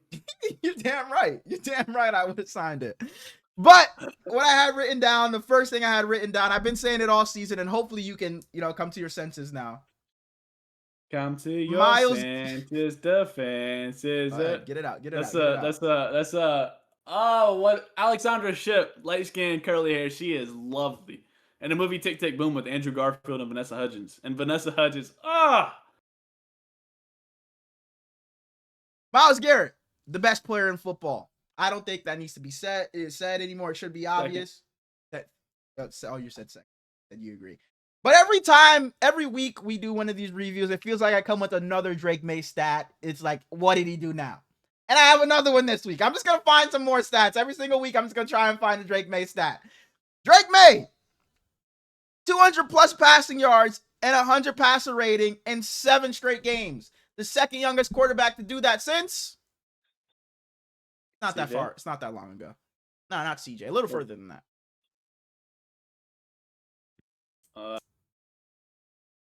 I was pretty confident it was CJ. I don't know, Baker. Pat Baker was Mahomes. pretty Pat decent Mahomes. as well. Pat Mahomes. Not that long ago. Not that long ago. I think it was like 23 or younger. But yeah, Drake May's been amazing this season. We talked about it. Him on the deep balls have been amazing. Him and Booty have some connection on those deep balls. Travion Henderson had 10 carries in this game for 77 yards. He had a rush of 12, of 18, then a rush of 27. I mean, it looked like it was going to be a little interesting early. Myles Garrett still was dominant throughout the entire game, but the Patriots are just a much better team. And that offense, it's been the case the entire season for the Browns. They just couldn't hold up.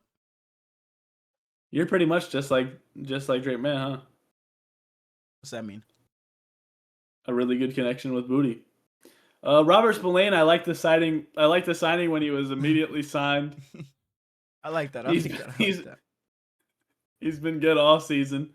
As soon as Drake May threw that interception, he just turned into a god. I think he was like 8 for 8 immediately after that with a shit ton of yards. Travion Henderson got more carries in this game than he's had most of the season, and he fumbled, so he probably will not play next game, and it'll make me mad. And boy, if that was the case, Ramondre Stevenson shouldn't be in the fucking league anymore. But Travion's not Ramondre. Fair. They got some of an effect. The Patriots trade Keion White and a 7th-round pick for a 6th-round pick to the San Francisco 49ers. I think it's a sneaky pickup from the Niners. I think the Patriots got Keion White for a 6th-round pick, and he was low-key good last year. He hasn't played a shit ton this year, but I like Keion White a lot. And then the Patriots trade Kyle Duggar and a 7th-round pick to the Steelers for a 6th-round pick. And the Steelers now have the Patriots both safeties from last season. And one of them wears jersey number 40, bro. Like, what are we doing? What are we doing?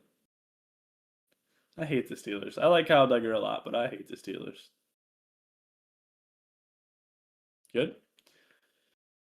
No comments on the trades. Oh, man. I don't. The Giants go into Philadelphia, a team they beat 17 days prior to this game, and Saquon Barkley immediately tells them to eat a fucking dick, ripping off a 65-yard touchdown. The Eagles win 38-20. Jackson Dart starts this game with a touchdown pass to Cam Skadaboo. Cam Skadaboo's ankle later ends up inside out and upside down. Shouts out to Cam. He's going to be out for the season. Really sucks for the NFL because everyone has fallen in love with him. The game is tied 7-7. The Eagles run a tush push. Jalen Hurts reaches for the first down. Kayvon Thibodeau rips it out, and the Eagles say that they were blowing a whistle, which is It's some getting banned this absolute offseason. bullshit. It's getting banned. It should. For sure. Because at this point, like I was always on the side of it is what it is, but it just seems like the officials just don't know what they want to do on the tush push. So if they can't officiate, They have no idea how to officiate exactly. it. If they can't officiate it, just ban it. Immediately after Cam's injury, Jackson Dart was like screaming his head off. I felt bad for the kid, but he didn't really have a chance after that. They just had so many injuries on their offense that for an offense that wasn't really good in the first place. Saquon had a hamstring injury, and then Tank Bigsby had a pretty good game afterwards. Yeah, I didn't have much to say about this game. You talked about it. Cam Scatterboo getting hurt was just kind of a bummer. You felt like the Giants didn't have much of a chance after that. They really didn't have a chance to begin with, but then him getting hurt, you already knew it was over. Saquon, you talked about it on like the second play of the game, went like 60 yards to the crib. You could already tell, okay, yeah, the Eagles probably have this game wrapped up. Jalen Hurts looked really good again in this game, had 4 touchdowns, even with the the Eagles being good on the ground. They had Tank Bigsby, like you said, had to go over 100 as well, and Jalen Hurts was still able to get 4 touchdowns in. And random fact, the Eagles are 5-0 since they brought back the Kelly Greens. You can move on. I was throwing a load of laundry in the dryer. Like it had like just hit 1 o'clock. I had Red Zone on my TV, and all I hear is Saquon Barkley, 65 yards. Yeah. I was like, bro, no way already. Tampa Bay goes into New Orleans and puts belts to ass 23-3. Tyler Shuck replaced Spencer Rattler with about half of the third quarter left. Dude is some absolute dog shit. I don't like Tyler Shuck. I haven't liked Tyler Shuck this season. I didn't like it when they drafted him. Trying to get the older player, the guy who has been alive for longer, more reps when he's shown that he's not good doesn't make sense to me. And now they're starting Shuck for next week. So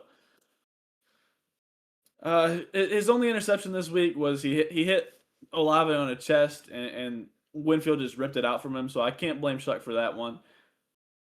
And then they let him throw it 30 times when he came in the game. Like, why aren't you doing that with Spencer Rattler? You're playing conservative with him. It's just a disgusting game. Tampa Bay won this game with 212 total offensive yards. Yeah, another not so good game from the Bucs offense, but I don't really have much to say about the game, whatever. But yeah, as far as the benching goes, I don't understand it. It has to be their only plan of action. It's like they have to be set on, okay, we're drafting a quarterback next in the next draft. That's the only reason why this would make sense.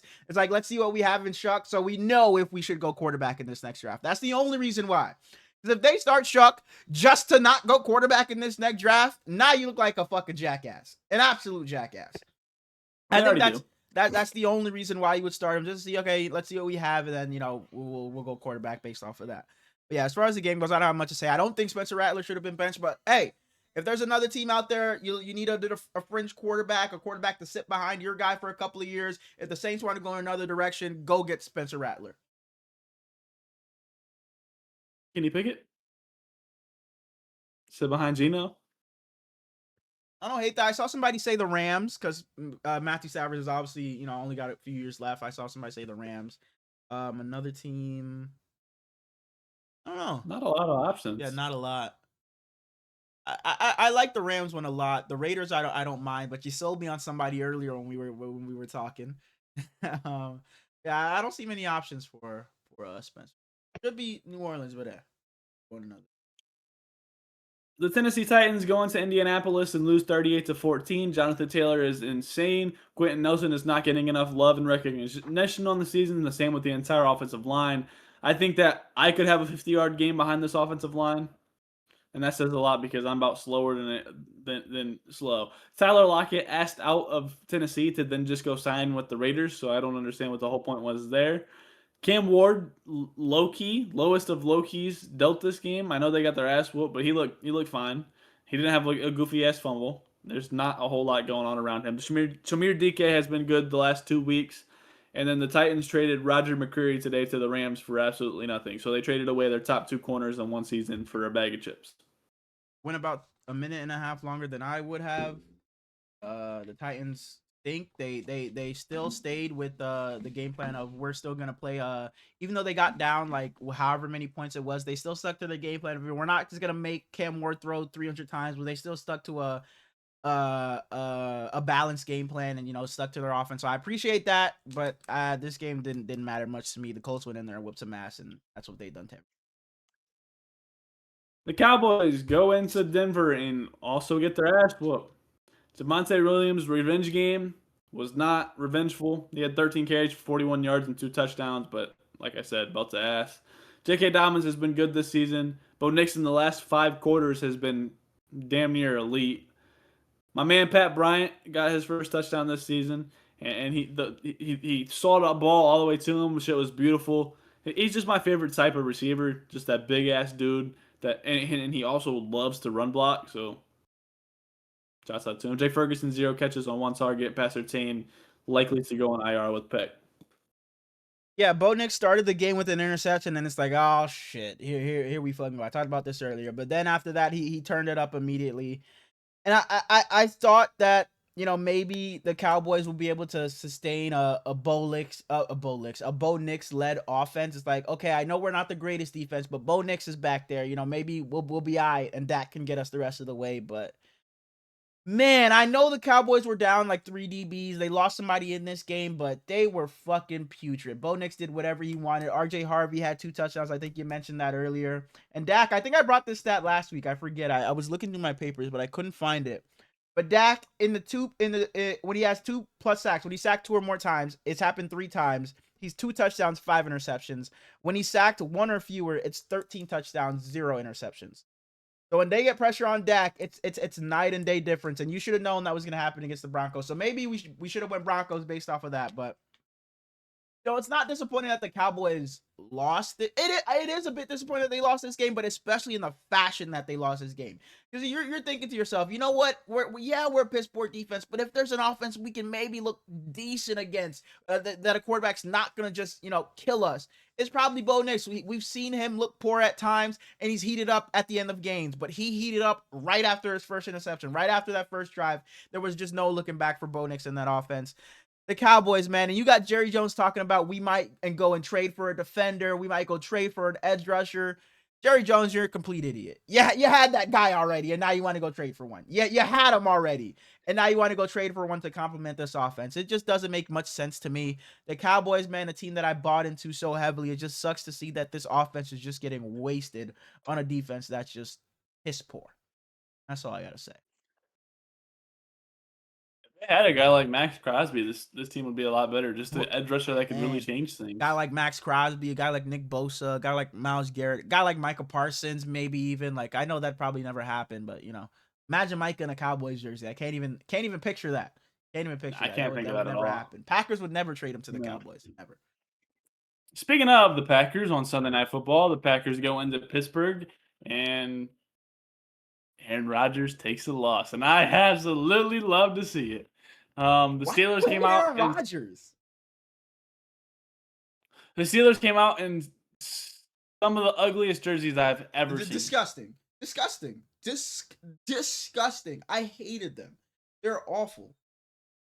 Thoughts on the Packers jersey for this week? The navy jerseys with the brown pants. Oh, and then the helmet. I like those jerseys. Those jerseys I like. Those ones I like those. And then like the numbers, just like it's a circle, and then the number. I like those. We'll see on field. Yeah, we'll see on field for sure. Because I remember liking the Chargers all yellow jerseys in the preseason. Then they put them on and stepped onto the field, and I was like, "What is going on here?" 16-7.5. The Steelers were up. McManus had missed 2 kicks, and it was like, why did we bring him back already? Tucker Kraft.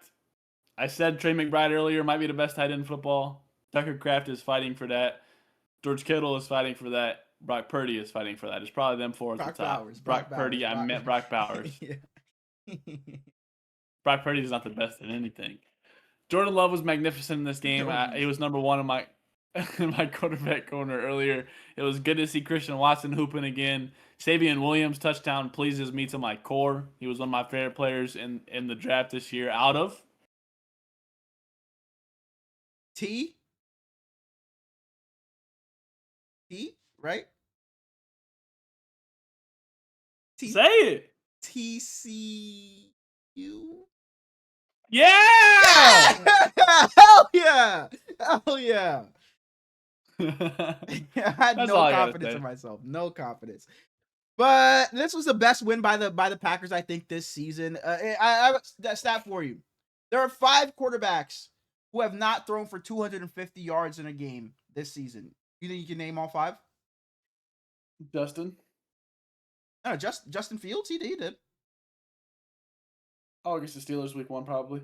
Hmm. So I'm guessing it's Aaron Rodgers because Yep. no, Aaron Rodgers probably Which is crazy. Rodgers Aaron did Rodgers it? hasn't done it. Yeah, which is crazy. Okay. Kyler? Kyler's up there. I thought that was gonna be one you wouldn't get. But yeah, Kyler's up there. Did Trevor do it? Trevor did it. I want to say Geno because he's been asked, but No, it feels like did it. Geno. There's a really good quarterback up here. A really good quarterback that hasn't done it. Really?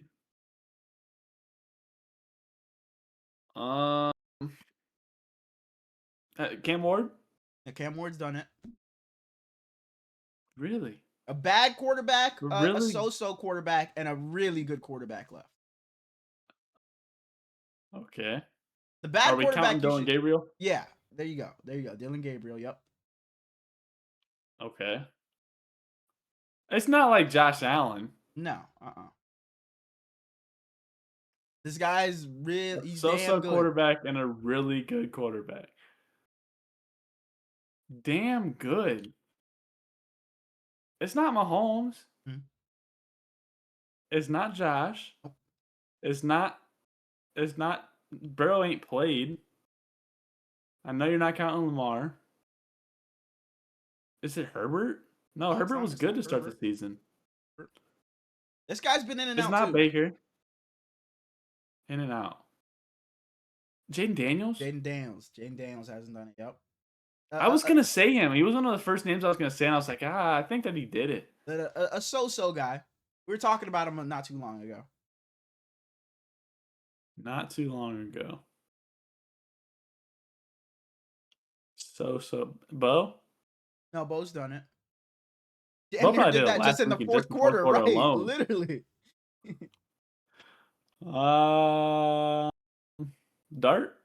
Dart's done No, it. Dart did it. Dart did it. I don't know, man.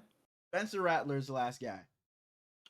So it was Rodgers, Rattler, Gabriel, Jaden, and Kyler, who haven't thrown for 250 yards yet. And the Steelers' defense is allowing 273 passing yards per game, which is 3rd most in the last 5 years.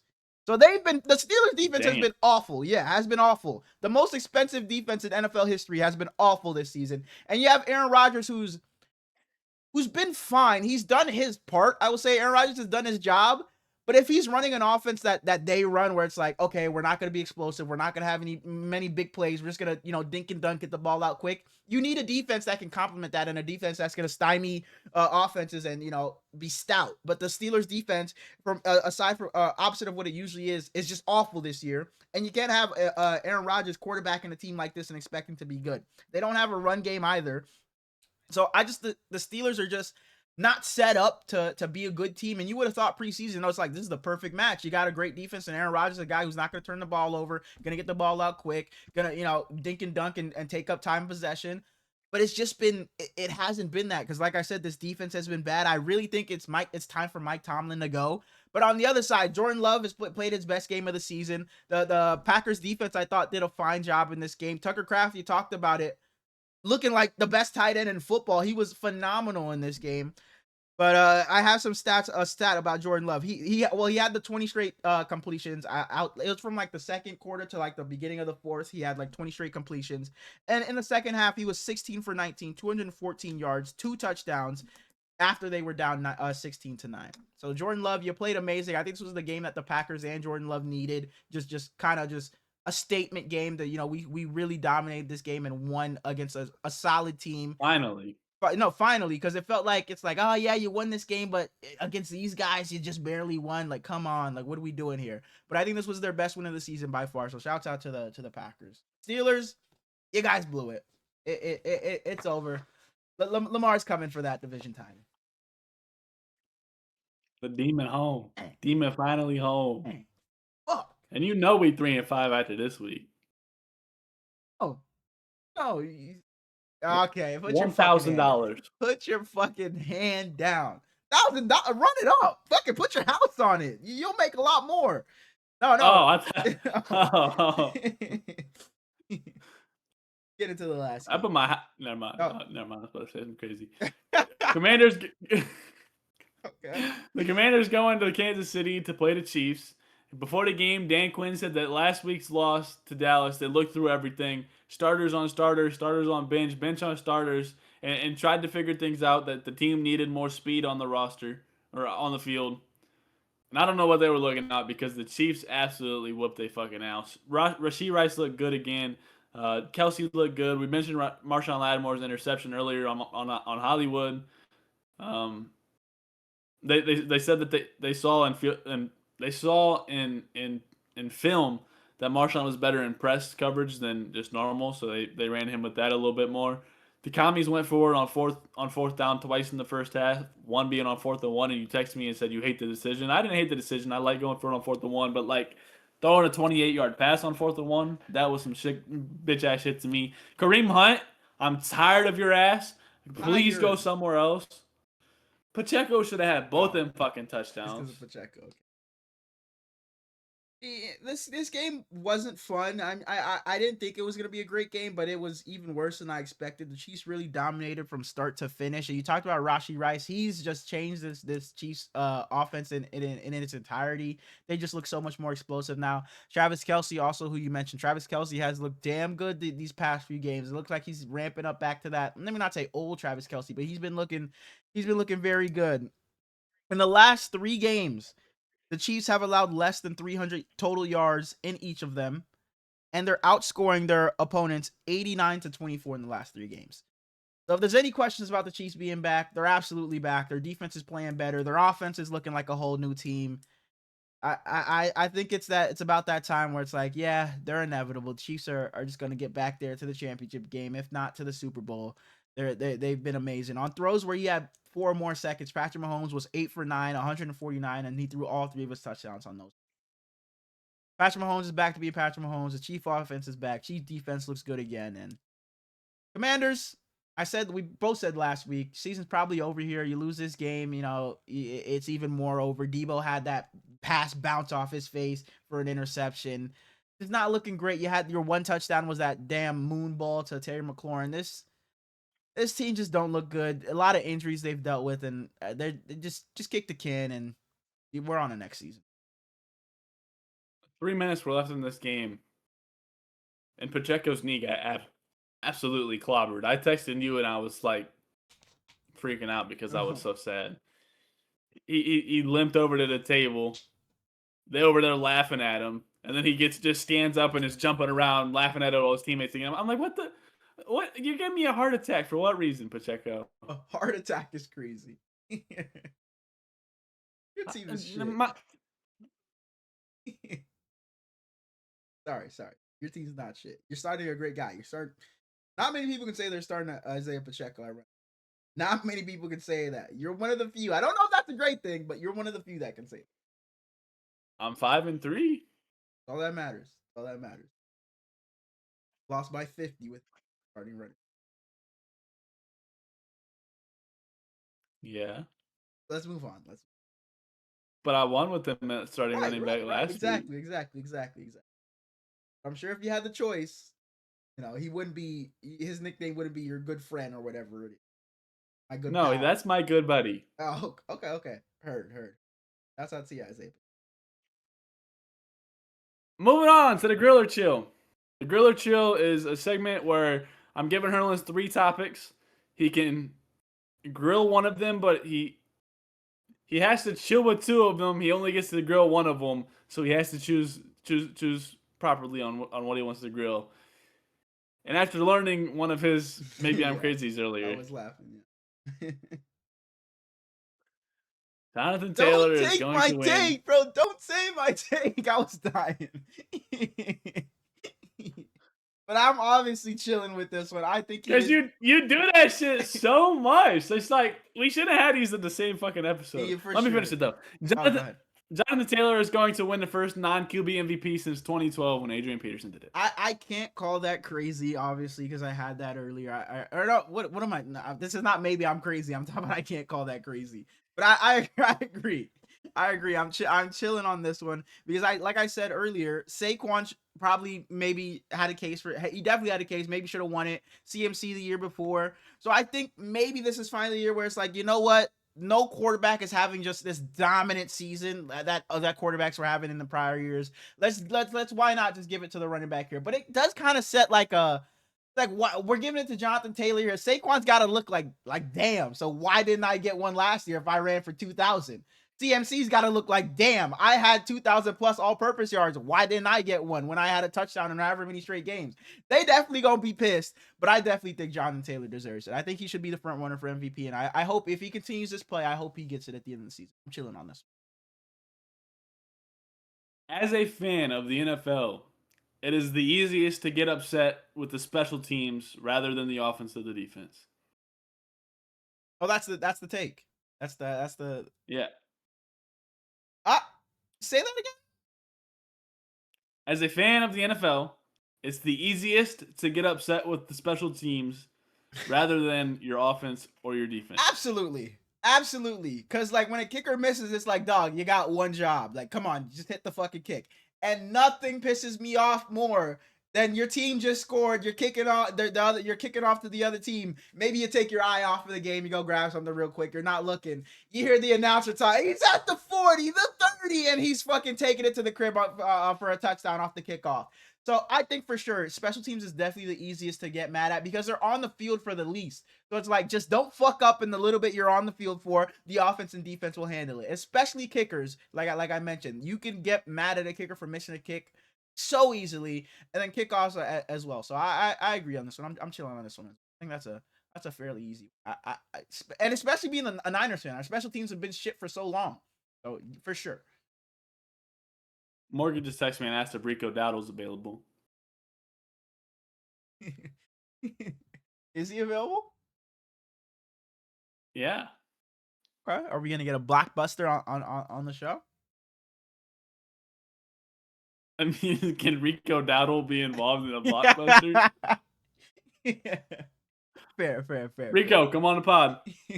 I think you chose the right one to grow this episode.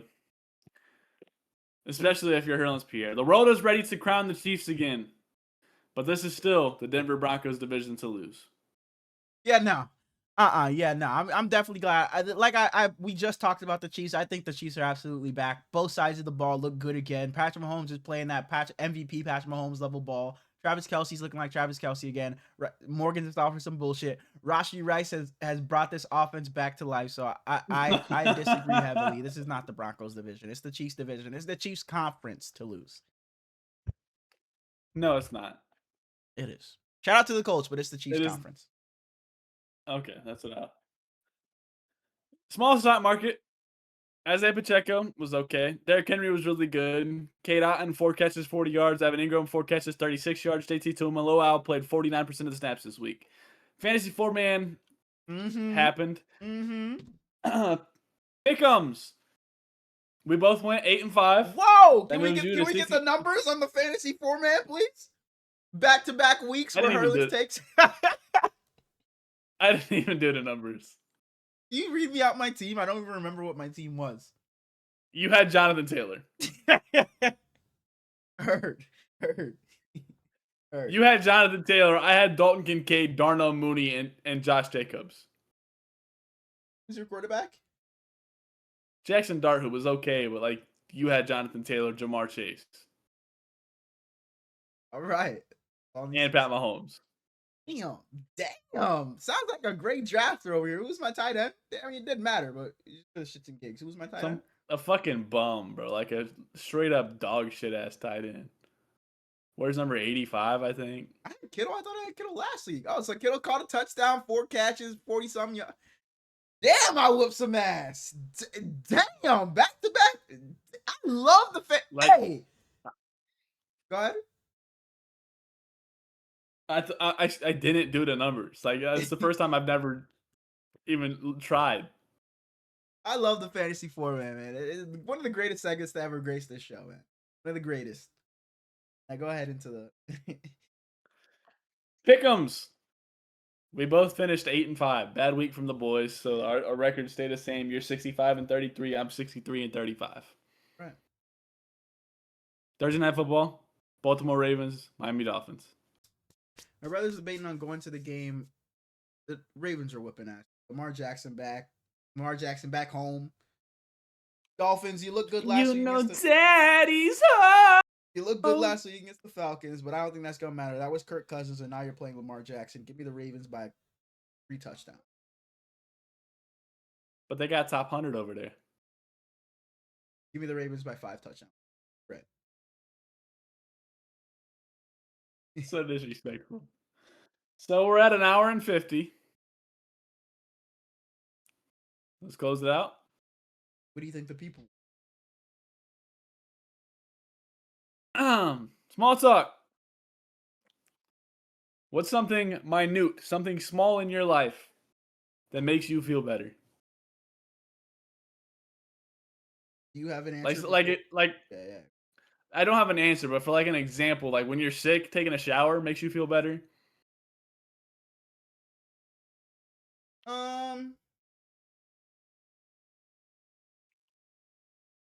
Or like makes you happy, but like it's not anything that's like, important. Maybe just like something similar, like giving your moms a hug could be the answer, but like,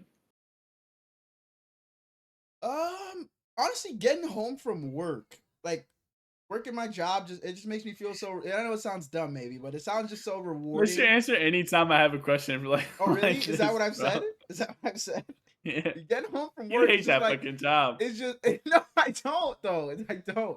I've been working long hours, so it's like once I get home, it's like man, I can just kick my feet up and just relax and like I'd be looking forward to just going to sleep and getting ready for the next day. So I guess that's my answer. I'm sorry, I guess that's been my answer a lot. I didn't know, but I think that's my answer. I love Morgan's my job. team is weak, bro. I love my job. Is he offering you something? No, you just said look at my team. I don't want these. I hate guys. that shit. By the way, you're asking me for something. What do you mean look for something? Like, what do you mean look for? I'm not asking for the trade. I didn't want anything. So you tell me.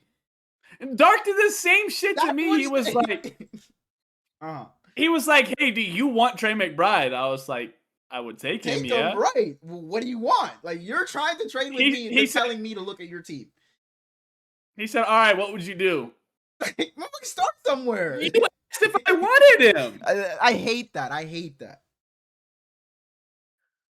Same league. 2 different guys did that shit to me in one day. Devin, I think, did the same thing to me.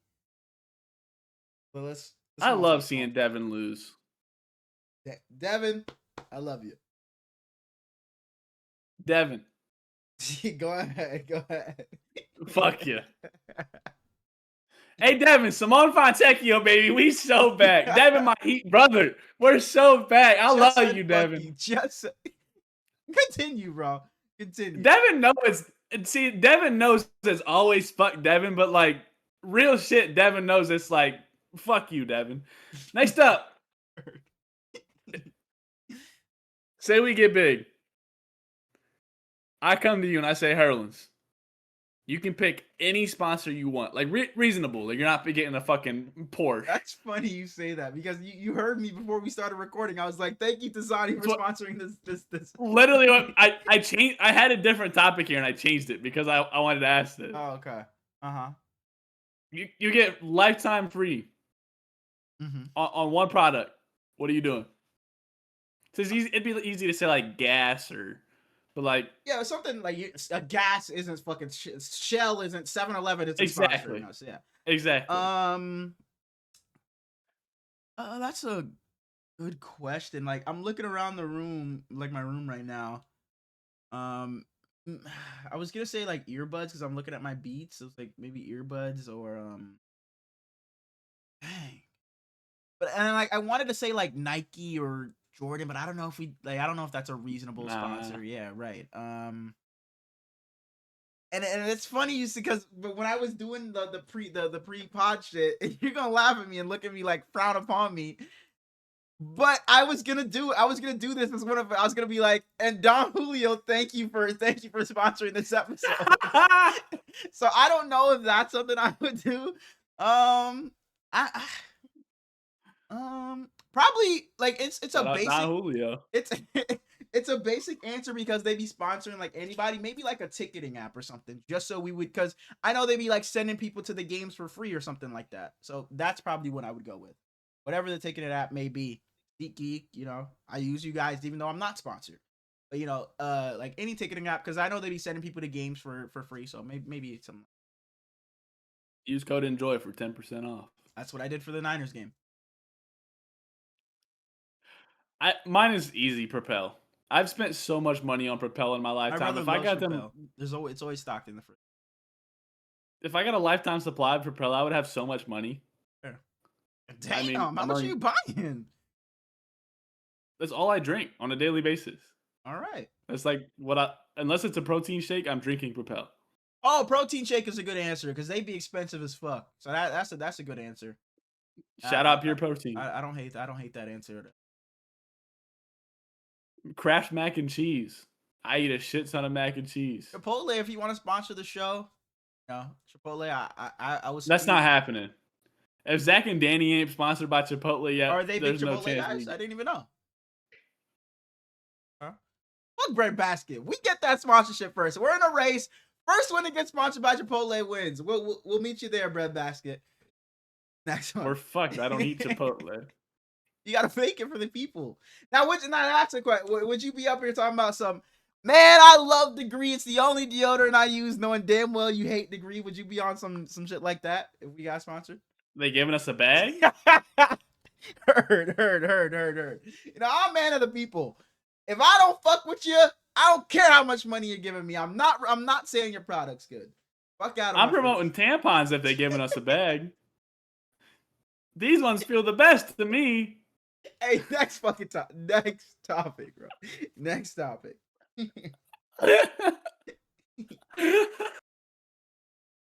What does balance look like for you between work, between sleep, between working out, between your relationships in life, football? So I kind of have it like set. Like Monday through Thursday is like days. Those are really the days I go to the gym, because those are the days the gym are 24 hours. My gym is 24 hours. So Monday through Thursday, it's like, okay, I got to find a way to go to the gym at least 3 of these days, if not all 4. So those are days dedicated to the gym, work, and then this, because we do Mondays and Thursdays. Well, we're like on a perfect week, it's Monday and Thursdays. So that's what I have dedicated through on Monday through Thursday. Friday through Sunday, that's anything my brother or my friend wants to do. If they want to hang out, they want to like drink or anything like that, or go out somewhere, those are the days I dedicate to that. So I think that's kind of how I have it broken down. Monday through Thursday, and then Friday through Saturday or through Sunday. And you throw in football in there, obviously. I don't do anything else but football on Sundays. Thursdays I get off of work and just watch football. Mondays, same thing. So I think that's really it. Relationships in my life, like just like friendships and stuff like that. I really don't. I've always been somebody that doesn't have many friends. Not because like I just couldn't make friends, just because I don't really rock with many people. I just don't really like. I have like a few friends. I'll be at his house every now and then. We'll go hang out. It's like, hey, you guys want to? We see each other every couple of weeks. That's really about it. But other than that, not really. It's really my brother and the one friend that comes over here who I be hanging out with. If it's not like Punks or something, or you talking to you, and that's really it as far as friends go. Oh, stop. But other than that, I think that's how I break down my time management. That's something I've been struggling with for a long time. So I mean, I was just kind of curious, you know. Sure. Shout out before we get the fuck out of here to Lamar Jackson. The demon is home, baby. The demon is back. We're in a world where Lamar is back. Before we get the fuck out of here, a certain somebody hit me up after last episode. Or no, I hit them up after our last episode. Morgan. I saw his comments. He was like, damn, an hour? Yeah, what the fuck I'm supposed to do with that? He was like, how am I supposed to work out to y'all's pod if it's only 1 hour long? So I said, you know what, Morgan? I got you next episode. I'm coming with some topics for small talk this week. So we're not done just yet. I got a couple of things to ask you for a turn of things. Brady. And this is one that I've been thinking about for a while, and I want to know your answer. like, what do you consider a friend? Like, what does a friend mean to you? Because yeah, you could talk to somebody every now and then. You could say what's up to them every now and then. But is that really a friend? Like, even though you'll just say what's up if you see them in person, but they're not really your friend. Like, what do you consider a friend? What bond do you have to have with somebody? Like, connection do you have to have with somebody to consider them a genuine friend? That's a good ass question. And it's kind of hard for me because a lot of my friends, I grew up with in school, so like I have that bond with them from there. But I think a genuine friend is someone you can hang out with one on one at any time doing anything. Mhm. If you have to be with them in a group, I don't think that's a very good friend, if that makes sense. Sure. Like same thing for any online friends you have either. Like I could talk to you whenever about anything. Same thing with like Plug, and I would consider those guys like actual friends. Mhm. I don't know. That's fair because I don't I know if was that's a thinking, good answer or yeah, I not. was thinking about it when I brought it up because like I thought about like Mike's Discord. Like, there's a lot of people I rock with in Mike's Discord, but I'm not friends with everybody in there. Like, if For like sure. if one of them called me, I'd be like, not that they all have my number, but if one of them called me, I'd be like, "What the fuck is dude calling me for?" What the fuck you doing? Yeah. Exactly. So it's like I can't consider them friends. Like, I rock with them. I'll say what's up to them, but it's like we're not friends. So that's how I was kind of thinking about it because it's like I'll say what's up if I see you in person. I'm gonna dap you up, ask you how you doing, but I'm never calling you if I need something. And I hope you don't think if you call me, I'm just gonna drop at a dime and just be there for you. Ireland's got me. Exactly. So I was thinking about it as well. Like, I really still didn't know what I considered a friend per se, but I kind of like, you can hang on with them, you can hang out with them one on one. That kind of that's a good answer, but like that's how I was thinking about it because there's so many people that I rock with, but I don't really know how many friends, like legit friends, I have. I just don't know. Like, Morgan is somebody from Mike's Discord. That's who somebody I thought about. That Morgan's a friend. Morgan needed something. I got him. I got you. Punks, I got him. Like, and I was going through like the list. It's like, I rock with this guy, but I don't want to say names. I rock with this guy, but it's like, if he called me, Say yo, names. in a pinch, I need $200. It's like, I don't know. If you're calling me at 4 a.m., it's like I'm probably flipping the phone back over. But it's like if somebody that I consider a friend called me at 4 a.m., it's like, okay, what's going on? But it's like I still don't know if I have an answer to the question, but I just thought it was an interesting question, so I wanted to. You call me at 4 a.m. You're fucked, cause I ain't hearing that phone. For sure, I'm for gonna sure, sleep for right sure, through it. for sure. Next one. It's kind of similar to one of the questions you brought.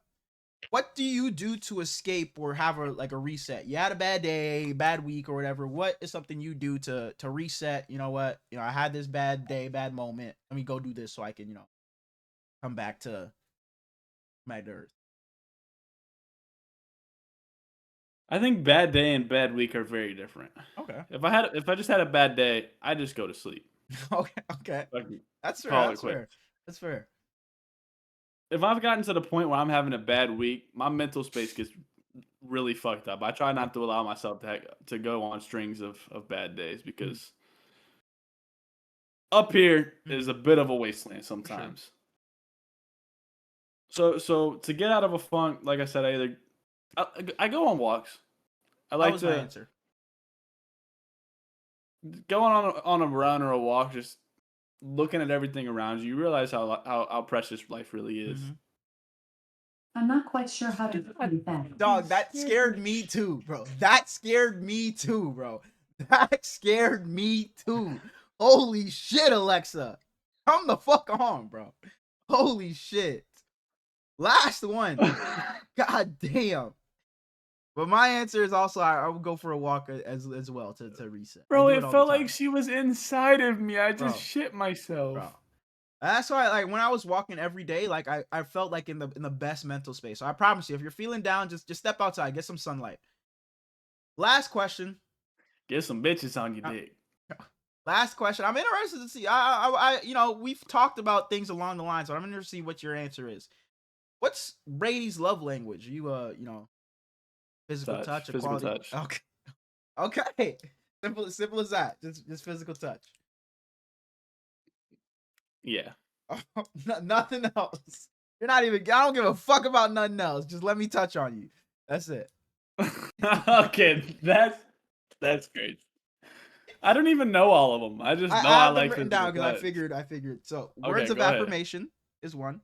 Acts of service, Couldn't give receiving Nope. gifts, quality time, and physical receiving. touch. I hate quality time is a good one. Hmm. I hate receiving gifts. Really? Hate it. Like even like Like, is even on Christmas like the Christmas? oh, okay. Hate it.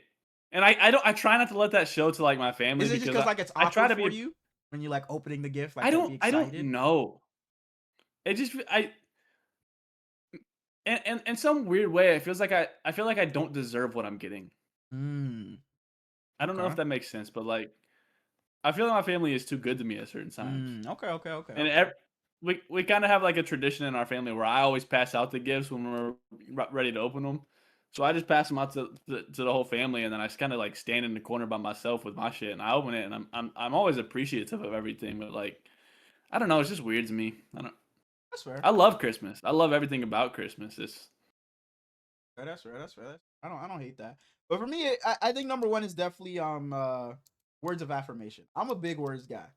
Big words guy. And acts of service too. Like just do, hey, I did this for you. I know you had this. I went ahead and got that done for you. I know, dishes had to be done. I went and got did it. Whatever it is, I think, and then I think I'm physical touch. So I think I'm words of affirmation, acts of service, then physical. Receiving gifts is, I think that's easily the last one. I really don't give a fuck about that. And quality time for sure, but I think that it just had to be slotted at 4 because I think the other 3 are a little bit better. That's all I got though. That's all I got because I told you. That was an easy question for me to answer. I see. I didn't know what your answer was, but knowing you, I should have known. I should have known what it was gonna be. But Morgan, I told you I got you. I was gonna come with some small talk topics because we came up a little short on last episode. But I hope you guys enjoyed. I hope you guys appreciated the video. And for y'all that don't know, we were short because Herlins looks at me and said, "Smallz, I will end your life if you yap on this episode. This is gonna be a quick one. We're gonna Morgan, speed run this you know bit. the text says different. You know the text says different, Morgan. No, not this one. Last one. You were threatening my life. Yeah. You know the text says different, Morgan. You know the text says different. I don't know what you mean by that. We appreciate you guys watching and tuning into another episode. I don't think we said that at the top of the episode, but go down, like, comment, and sub if you haven't already. Check out the Twitter, the TikTok, the Instagram, all those in the link in the description. We appreciate you guys as always. And maybe we'll see you guys. We'll let you guys know for an episode later this week. If not, we'll see you guys next week, but we'll let you guys know. We appreciate you. We love you. Peace.